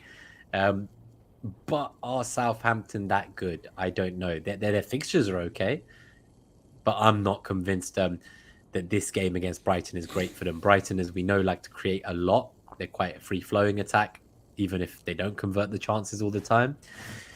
Is there anyone from either team that would appeal to you, kind of, so beyond Perrault and Shea Adams from the Southampton side? Then on the Brighton side, what do you think of people who want maybe Sanchez in goal instead of a Kepa or a Ward, or people who maybe think Trossard at 7 million is still great value? So,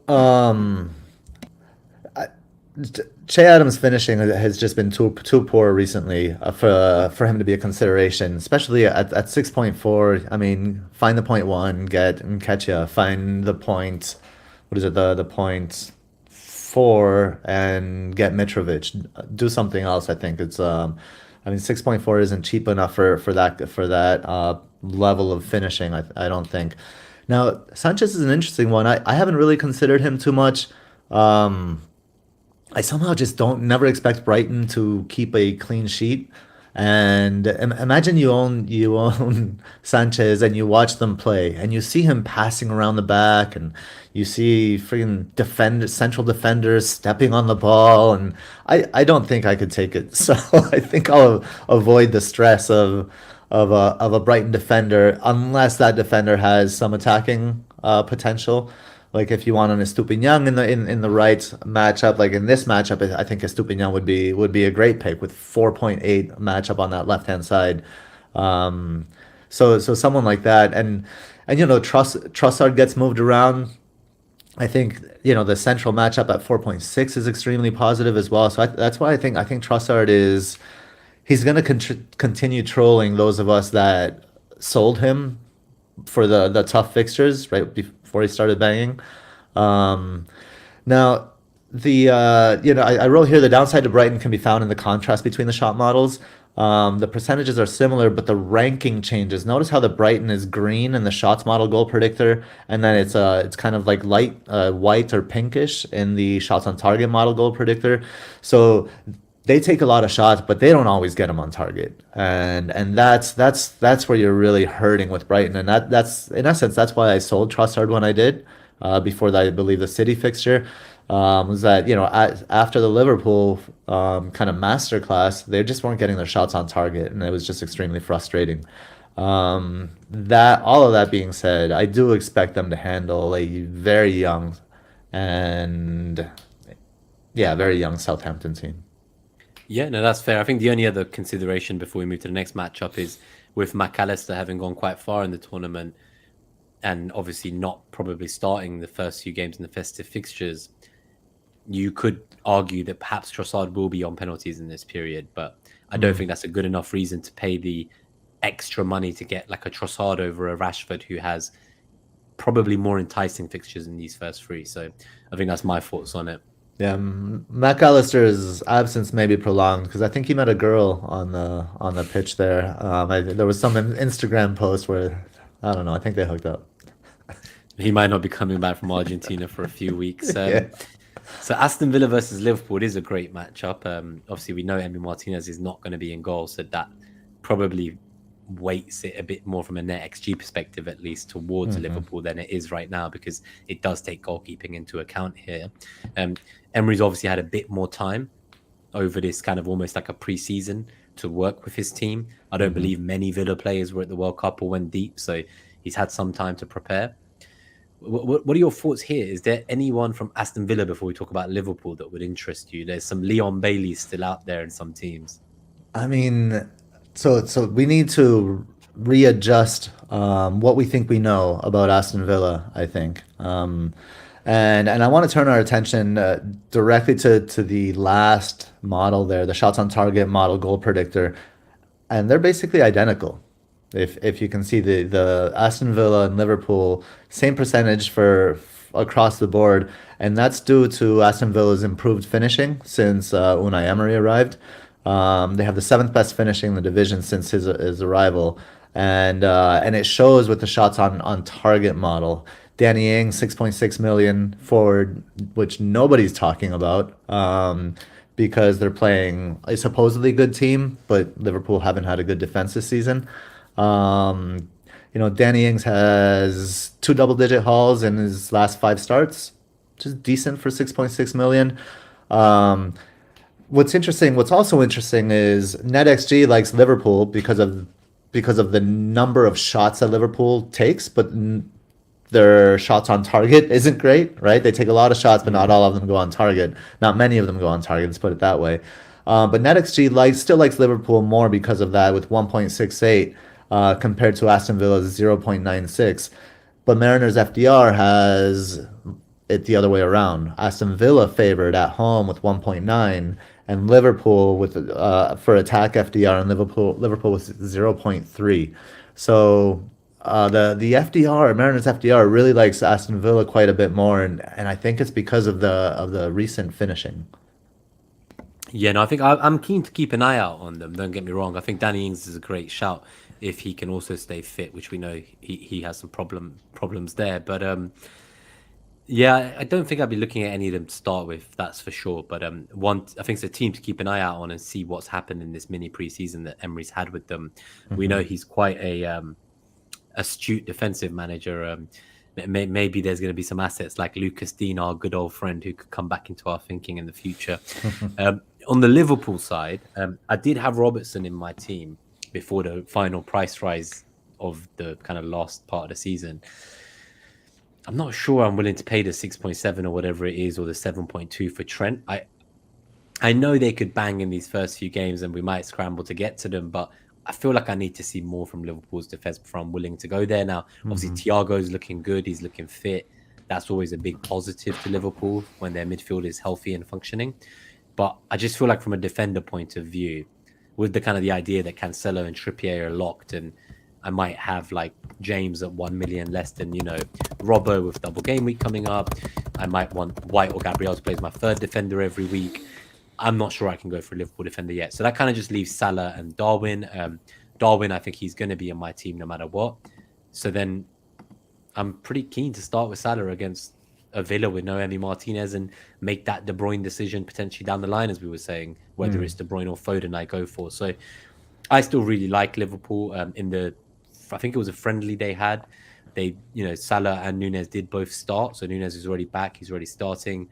I think Nunes got a brace. Salah scored a goal. So I feel like the break will have done them good, to be honest. And Salah not having gone to the tournament, that's a key consideration for me. Yeah.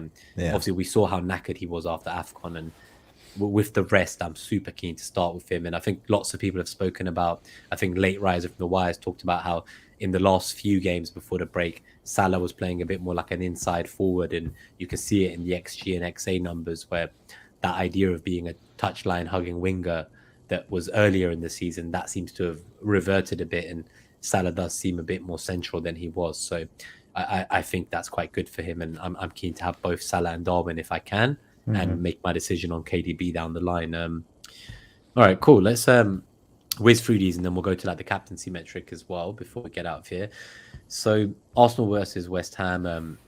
I'll give my perspective on this. I think this is a great fixture at home. I think the Arsenal first 11, bar Gabriel Jesus and maybe the left back, will be in that team. So, I'm kind of expecting a big statement victory here. Despite Jesus' absence, I think the fixtures get a bit more difficult afterwards. But for this first game at home at the Emirates and the return of all the players to the club, I'm predicting like a 2-0 Arsenal for me. Like that's kind of what I'm going with, and I'm expecting a clean sheet in this game. But that's my view. What does the models tell us?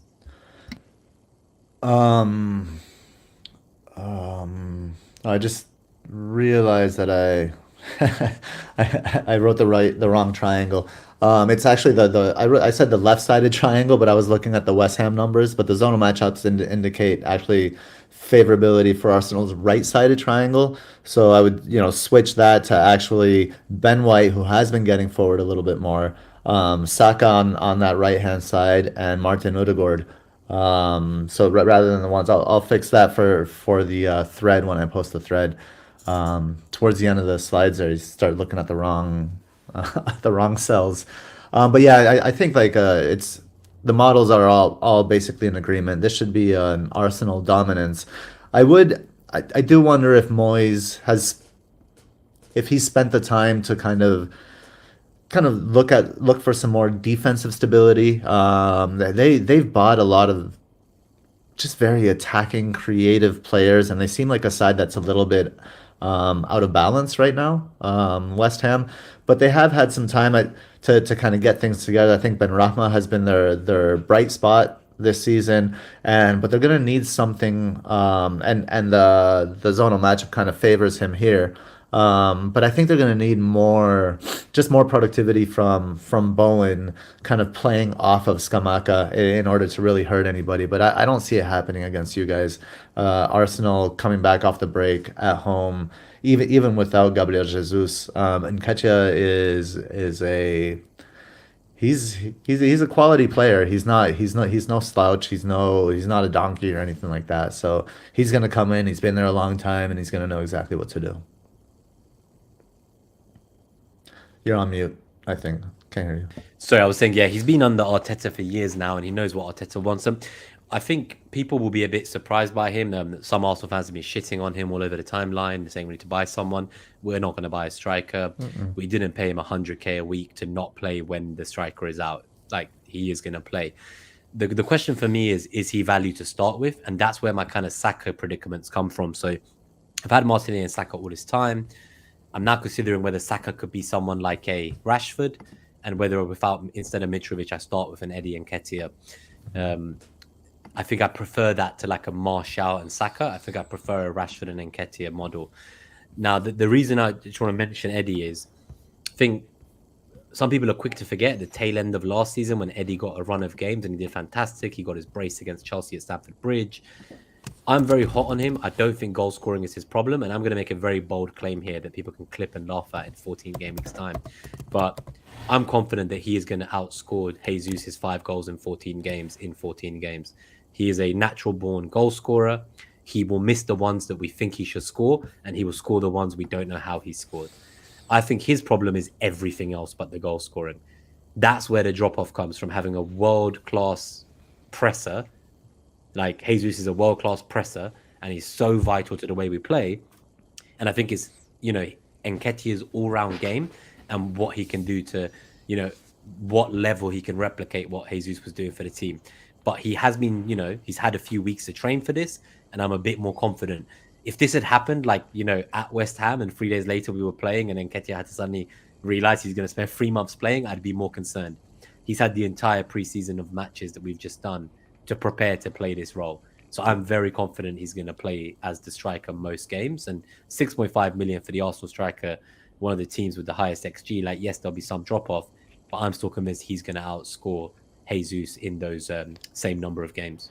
So then the other thing I'll say is Eddie Nketiah wanted to leave, and he was convinced to stay for a reason, because he knew he would get his opportunity. Nobody's healthy all the time, and this is it. This is the, like, his purpose. This is it, Nketiah time. This is why he signed on that dotted line and didn't go somewhere else, for these moments like this. And so he'll certainly be motivated, and he certainly has the ability, like you said, to come up with finishes that will surprise us. And he's not completely polished, so he will miss some things that we think that he should do better with. I think he's great value. I may be starting with him over Mitrovic, so I can fit some others, so that kind of 3 I'm in.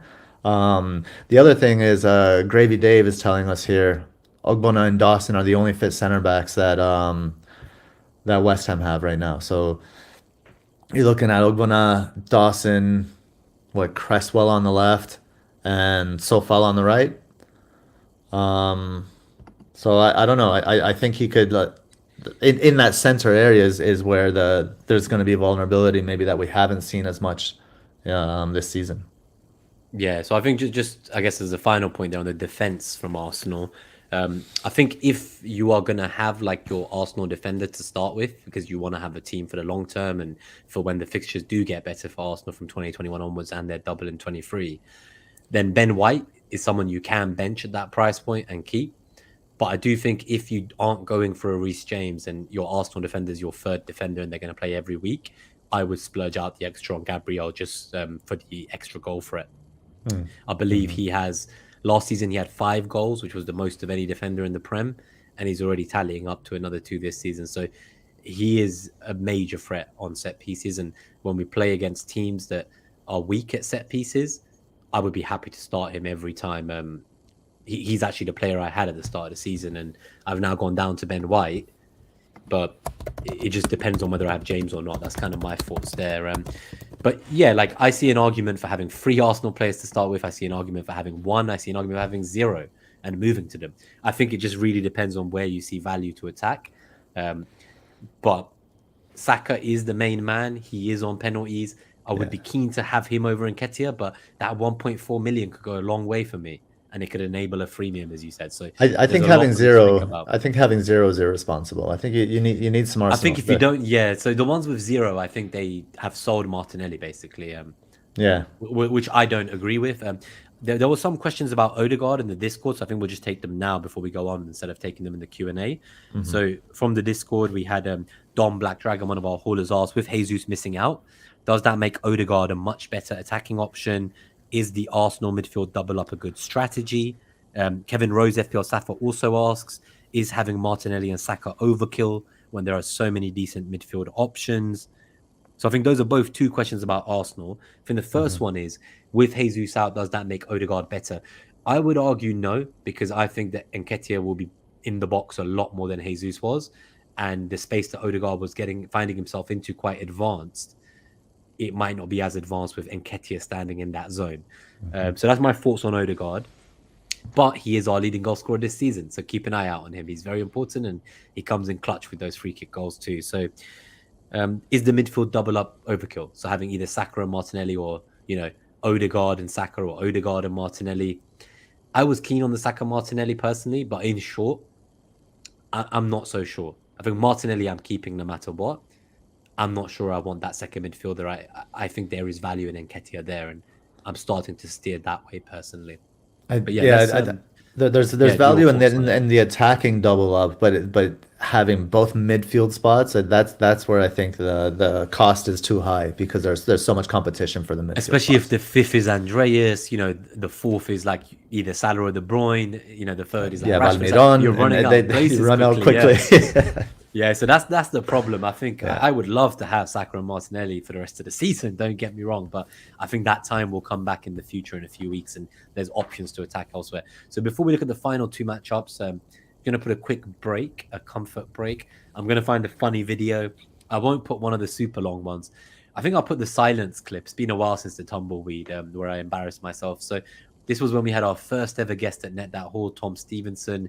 He was like #1 Hall of Fame for a while in FPL. Incredible manager, incredible finishes, and gave him a warm Net That Haul welcome, and enjoy the tumbleweed moment. We are due for another guest sometime soon, I think. Yeah, I think so. Yeah, let us know who you'd like to see, guys, on the show. If there's anyone from other podcasts as well that you'd like to see us collab with, we'll get them on the show. So here's the 20-second clip. Enjoy me humiliating myself, everyone. Definitely our most popular member of the Net That Haul crew, and you can definitely be our fifth crewmate now going forwards.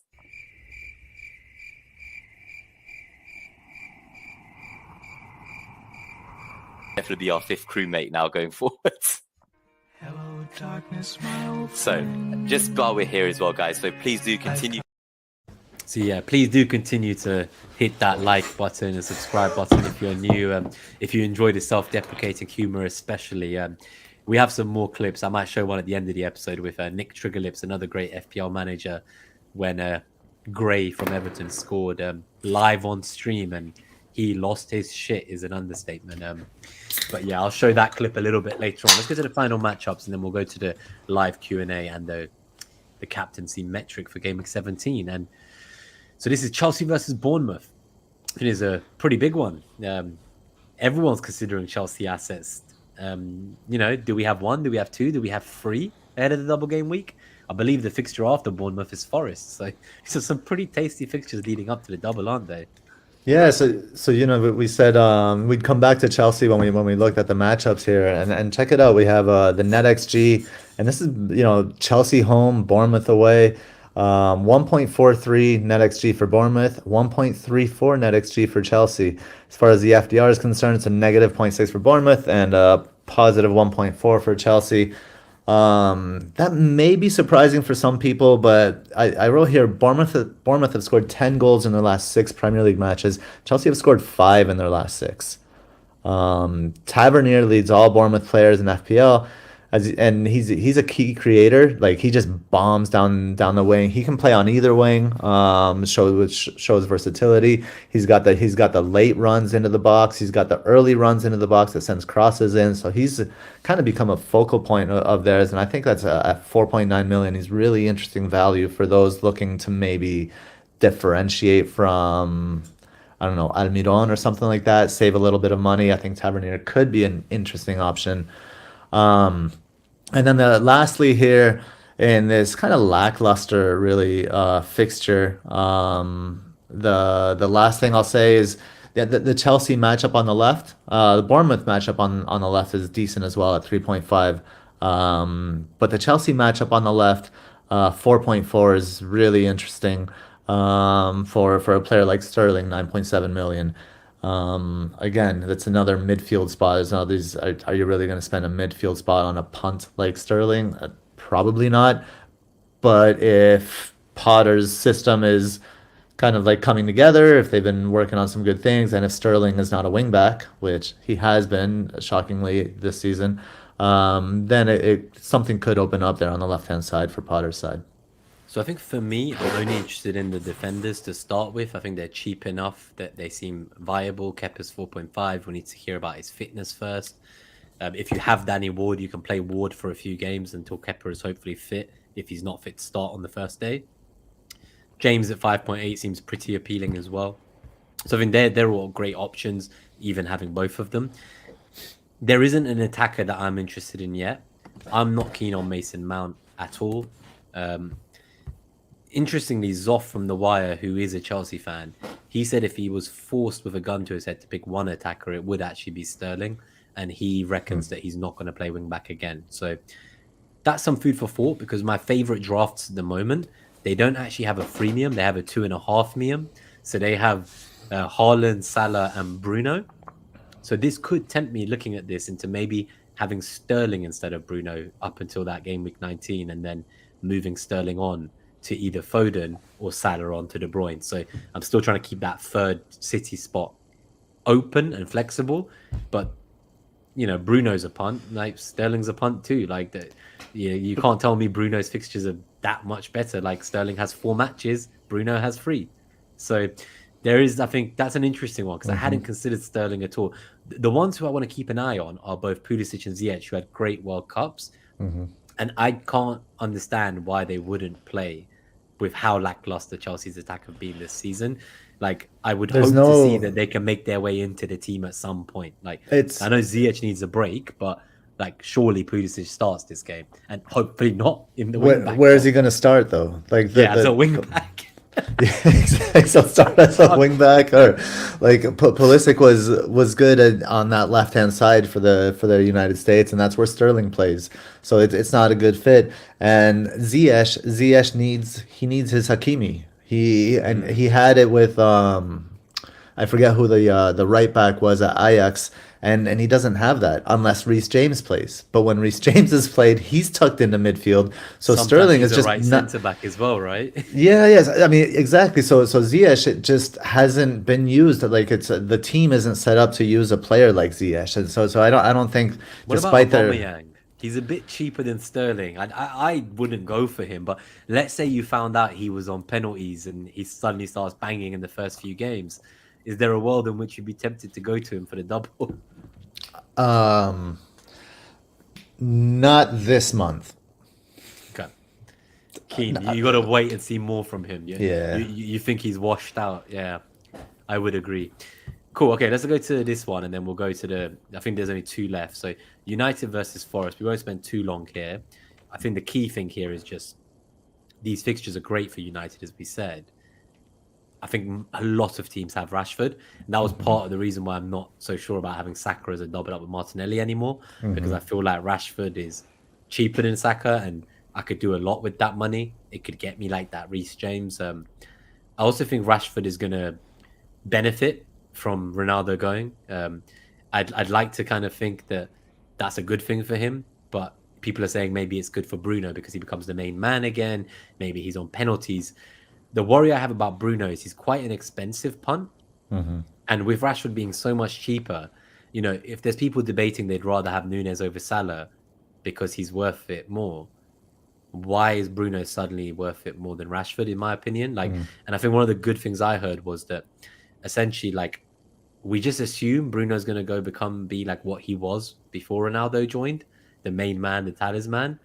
But he's not playing like that number 10 attacking role. He's almost playing like an 8 in the midfield.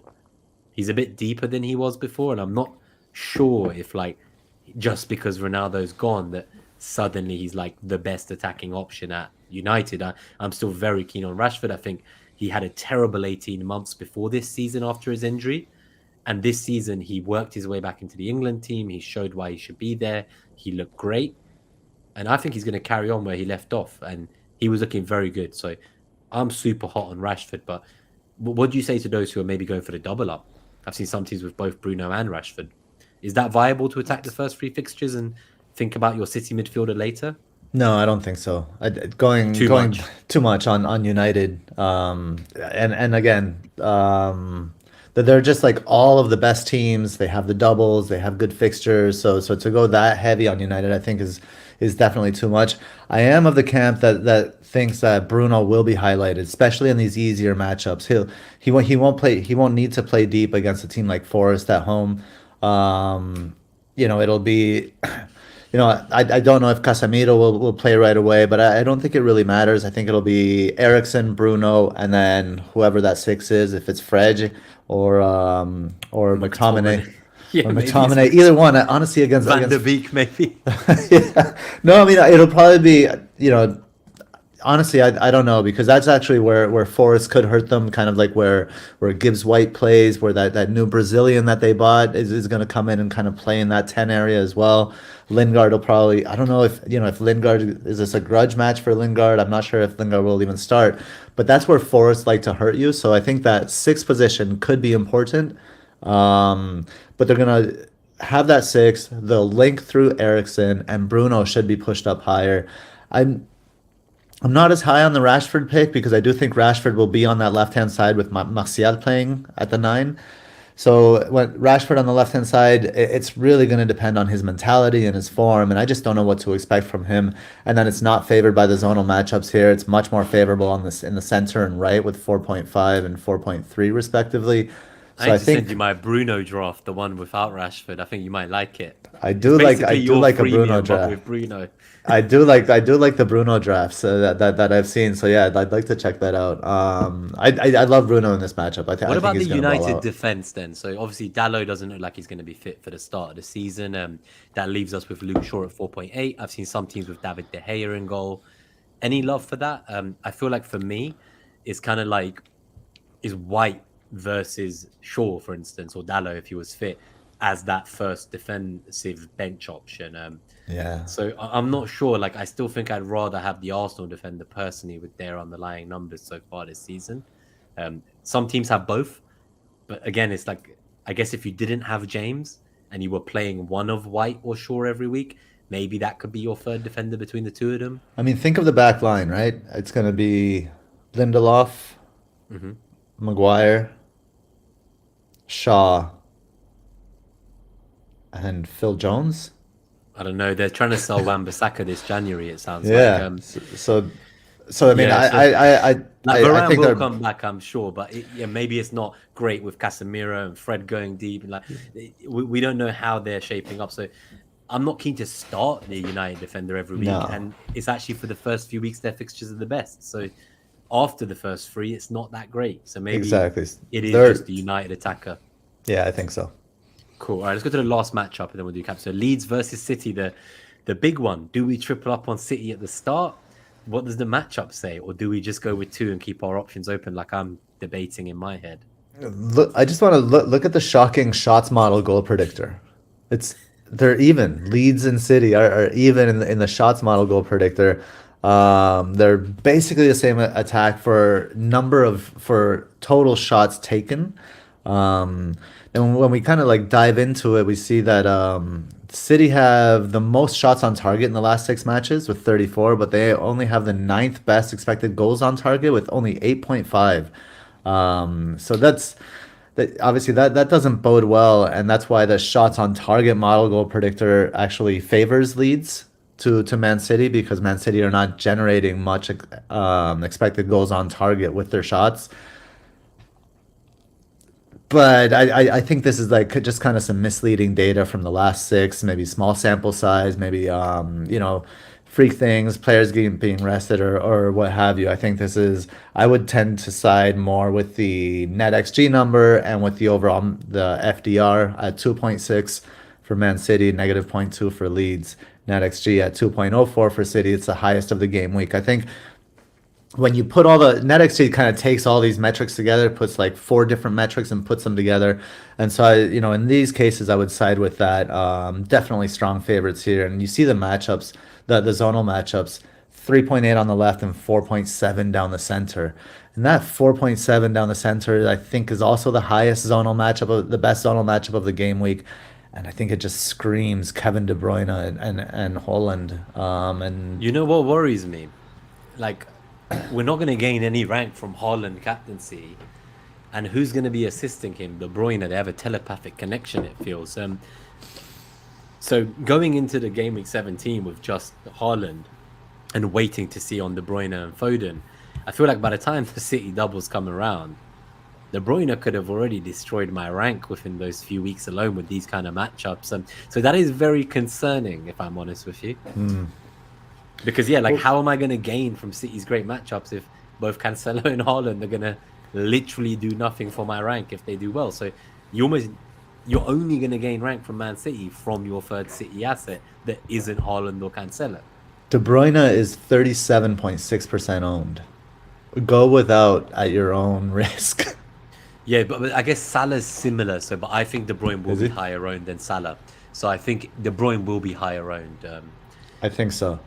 Yeah, so it's kind of, and then that leads to the how do you get them both in? Because right now the team I have with Bruno instead of De Bruyne is much better. It allows for someone like a James, but if I forgo James altogether, I could have De Bruyne, Salah, and Haaland. And exactly. I'm starting to lead for a premium. So there we go. Let's go.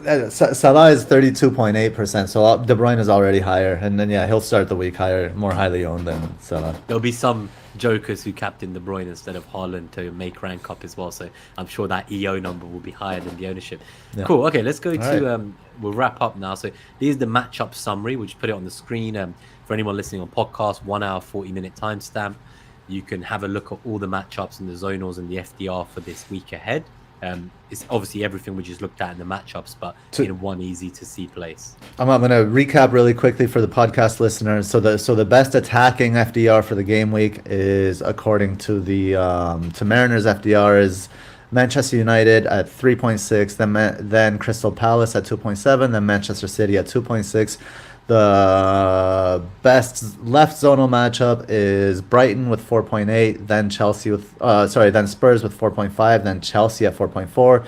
Best central zonal matchup is what are we looking at? Spurs at 5.5, then City at 4.7, then Brighton at 4.6.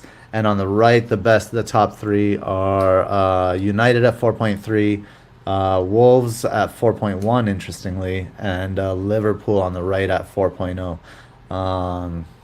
Headed matchups, really nothing to speak of, I don't think. I think just on the defensive side as well. So you have, interestingly, you have Mariners FDR has both Arsenal and United at 2.1 as the best defensive fixtures. And then you have Everton at 1.5, you have Newcastle at 1.2, you have Wolves at 1.2, and then there isn't much to write home about beyond that, really. Even City is just 0.2. Cool, let's go to the captaincy metric and we'll see who it's picked this week. I think I know who it is, but I'd love to see what the data says.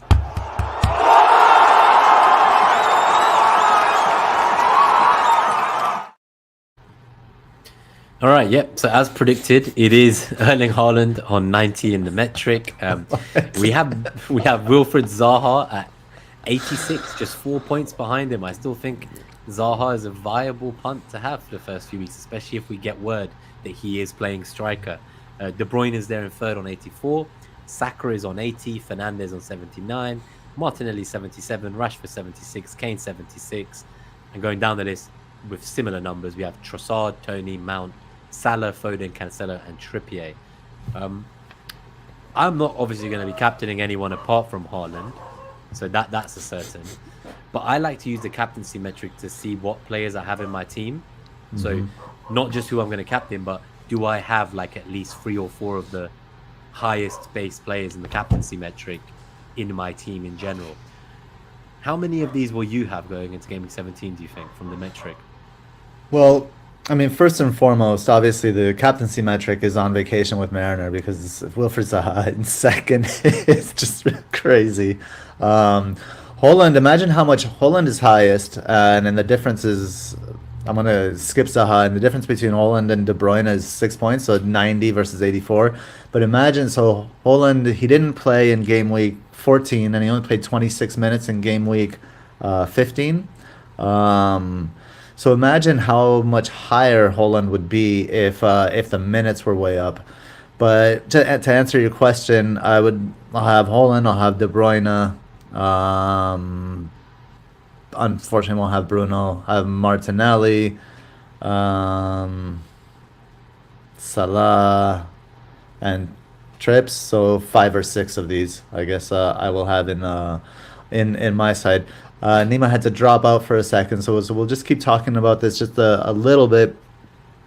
Based on the zonal matchups and what we talked about in the matchups, I think that De Bruyne is a legit captaincy shout, but honestly, I don't think anybody should be talking about any captaincies outside of Erling Braut Holland. So with that in mind, and as Nima, I don't know if he's getting dressed or undressed. I don't know what the hell's going on, but he's not here, so I'm gonna move us forward here. So we're at an hour and 44 minutes here. We're gonna wrap up shortly. These are just some drafts. I just wanted to show like just the different ways you can go. There are 4 drafts up here on the screen. I'm gonna kind of go position by position. So the main one. So we'll start with goalkeepers. It just shows you, you can go like Kepa's an option, Ederson's an option. You can go Everson to pair with Ward. And I think actually even Ramsdale is an option if we're looking to differentiate a little bit in defense.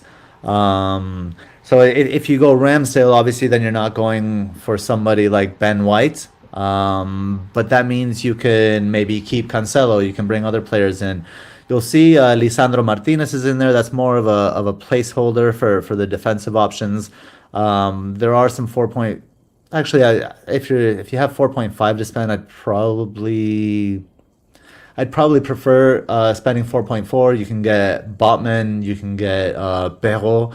I think Akib was asking us for some information on Perrault. He just on that left hand side, he gets forward really quickly. It's not kind of like the right side that gets forward as much anymore because what happens is James Ward-Prowse operates on that right side, so sometimes he blocks the if he's too wide, he can block the overlapping wingback. And if James Ward-Prowse can hold the ball wide, then the diagonal to Perrault could be on. So that's why I think Perrault is really interesting if he continues to get in and around the box. Some other options in defense, you can go with like the 2 main stalwarts with Trippier and Cancelo, and then three budget ones, including Perrault. The 2 obvious budgets options are Patterson and Hugo Bueno. So you'll see Patterson and Hugo Bueno in most of these drafts, as I am favoring 3 at the back. I do think the data tells us to invest our money forward.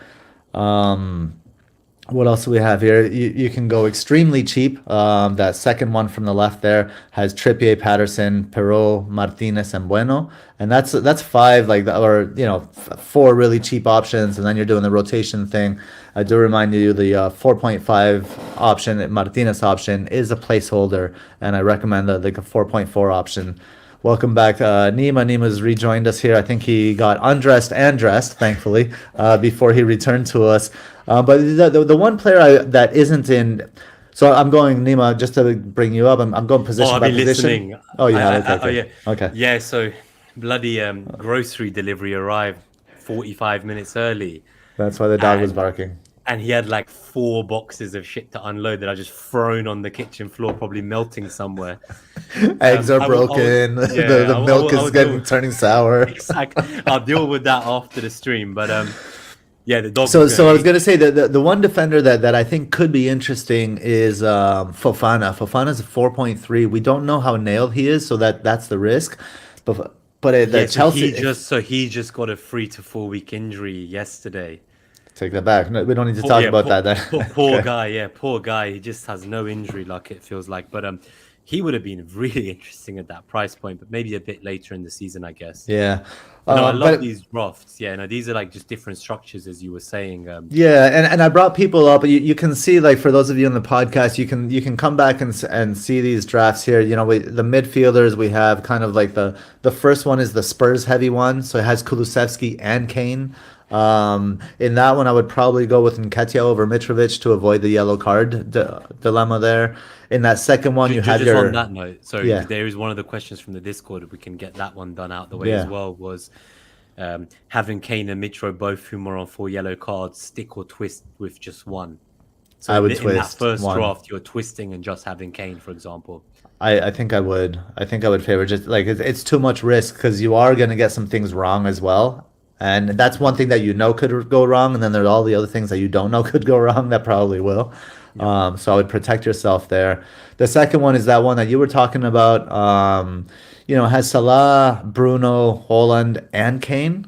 So it's like a threemium with Bruno.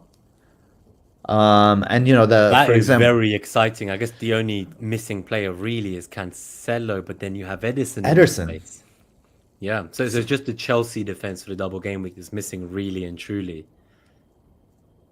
But that's a very strong team. It's I think so too. And what I do, here for me the big drawback to this team is there's no De Bruyne. And I think I prefer De Bruyne to Kane. So I don't know You that can't really have a balanced team with Salah, De Bruyne, Fernandes. Like that midfield is too heavy. you'd be sacrificing on the gifts of FPL in Almiron and Andreas to do that, right? Or one of those two you'd have to sacrifice in order to have that. Or Martinelli. If I wouldn't have Martinelli, if I would have sold him, I may be tempted to go to swap that Martinelli spot for De Bruyne and swap that Kane spot for Nketiah. Yeah, no, that's fair.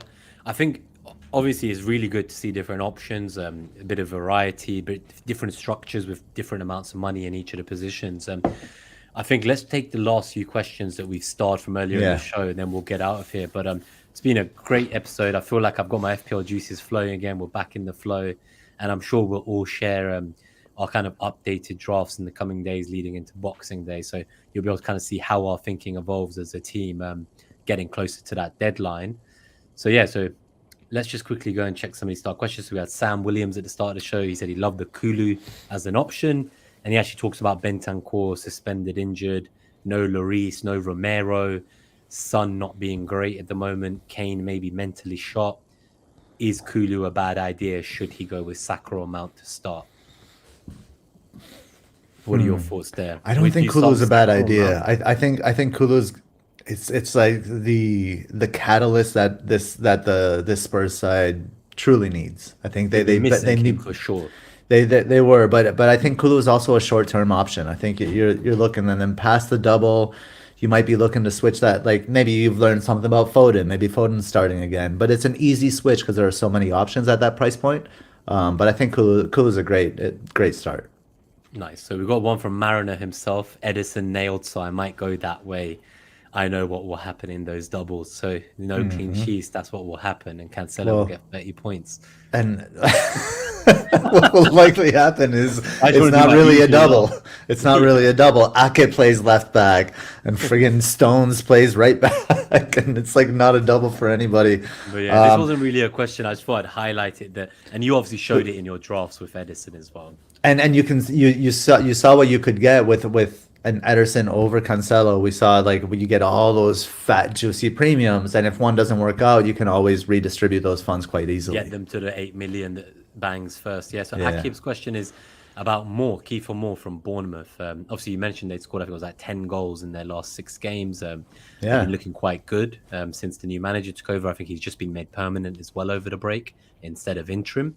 So I just think there's too many forwards we want, especially after we looked at that forwards line. I believe he brought up Moore at the time because Moore wasn't in the metric, perhaps. And I would say for good reason, personally. I would be looking at Solanke over Moore if I had to go that way. And I have a few drafts where the 1 million saved from like Mitrovic to Solanke allows quite a heavy team around it. Yeah, I mean, Solanke is someone I'd be more interested in. And midfield, we've always talked about Billing, haven't we? And I'd say at this point in time, Tavernier probably trumps Billing. I think so. And I mean, 3 out of the next 4 are away, including Chelsea and United. There are some nice savings there. He's likely nailed. He started in the last 3 and has 21 fantasy points in those starts. So I understand the question, but not for me. There are too many other options.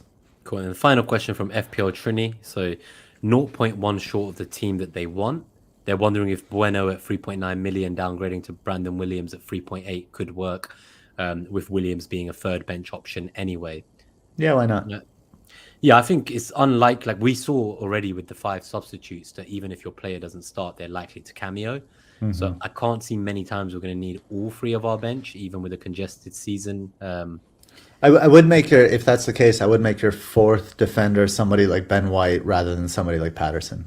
If you had like a Ben White, Andreas, and then Brandon Williams, maybe that's a bit more doable. Yeah. If you're never going to... One thing I do want to say is that with Dallow's injury and them trying to sell Wan-Bissaka this January, there was talks that Brandon Williams is about to get his first start since 2021, since returning from loan in the cup game tonight. So, you know, who knows? Maybe we might actually see Brandon Williams play a few games until Dallow's back. So maybe not as bad a shout as you think. Cool. All right, let's get out of here then. It's been a pleasure to see everyone. Good to see you, Gabe. We're wishing everyone a happy holidays, great Christmas if you celebrate it, and we will see you guys between the fixtures of Gameweek 17 and 18. Very tight turnaround, but we will make it happen. We'll put a tweet out with some dates. But otherwise, we were Net That Haul. If you enjoyed the episode, please do leave a like. That really helps us out.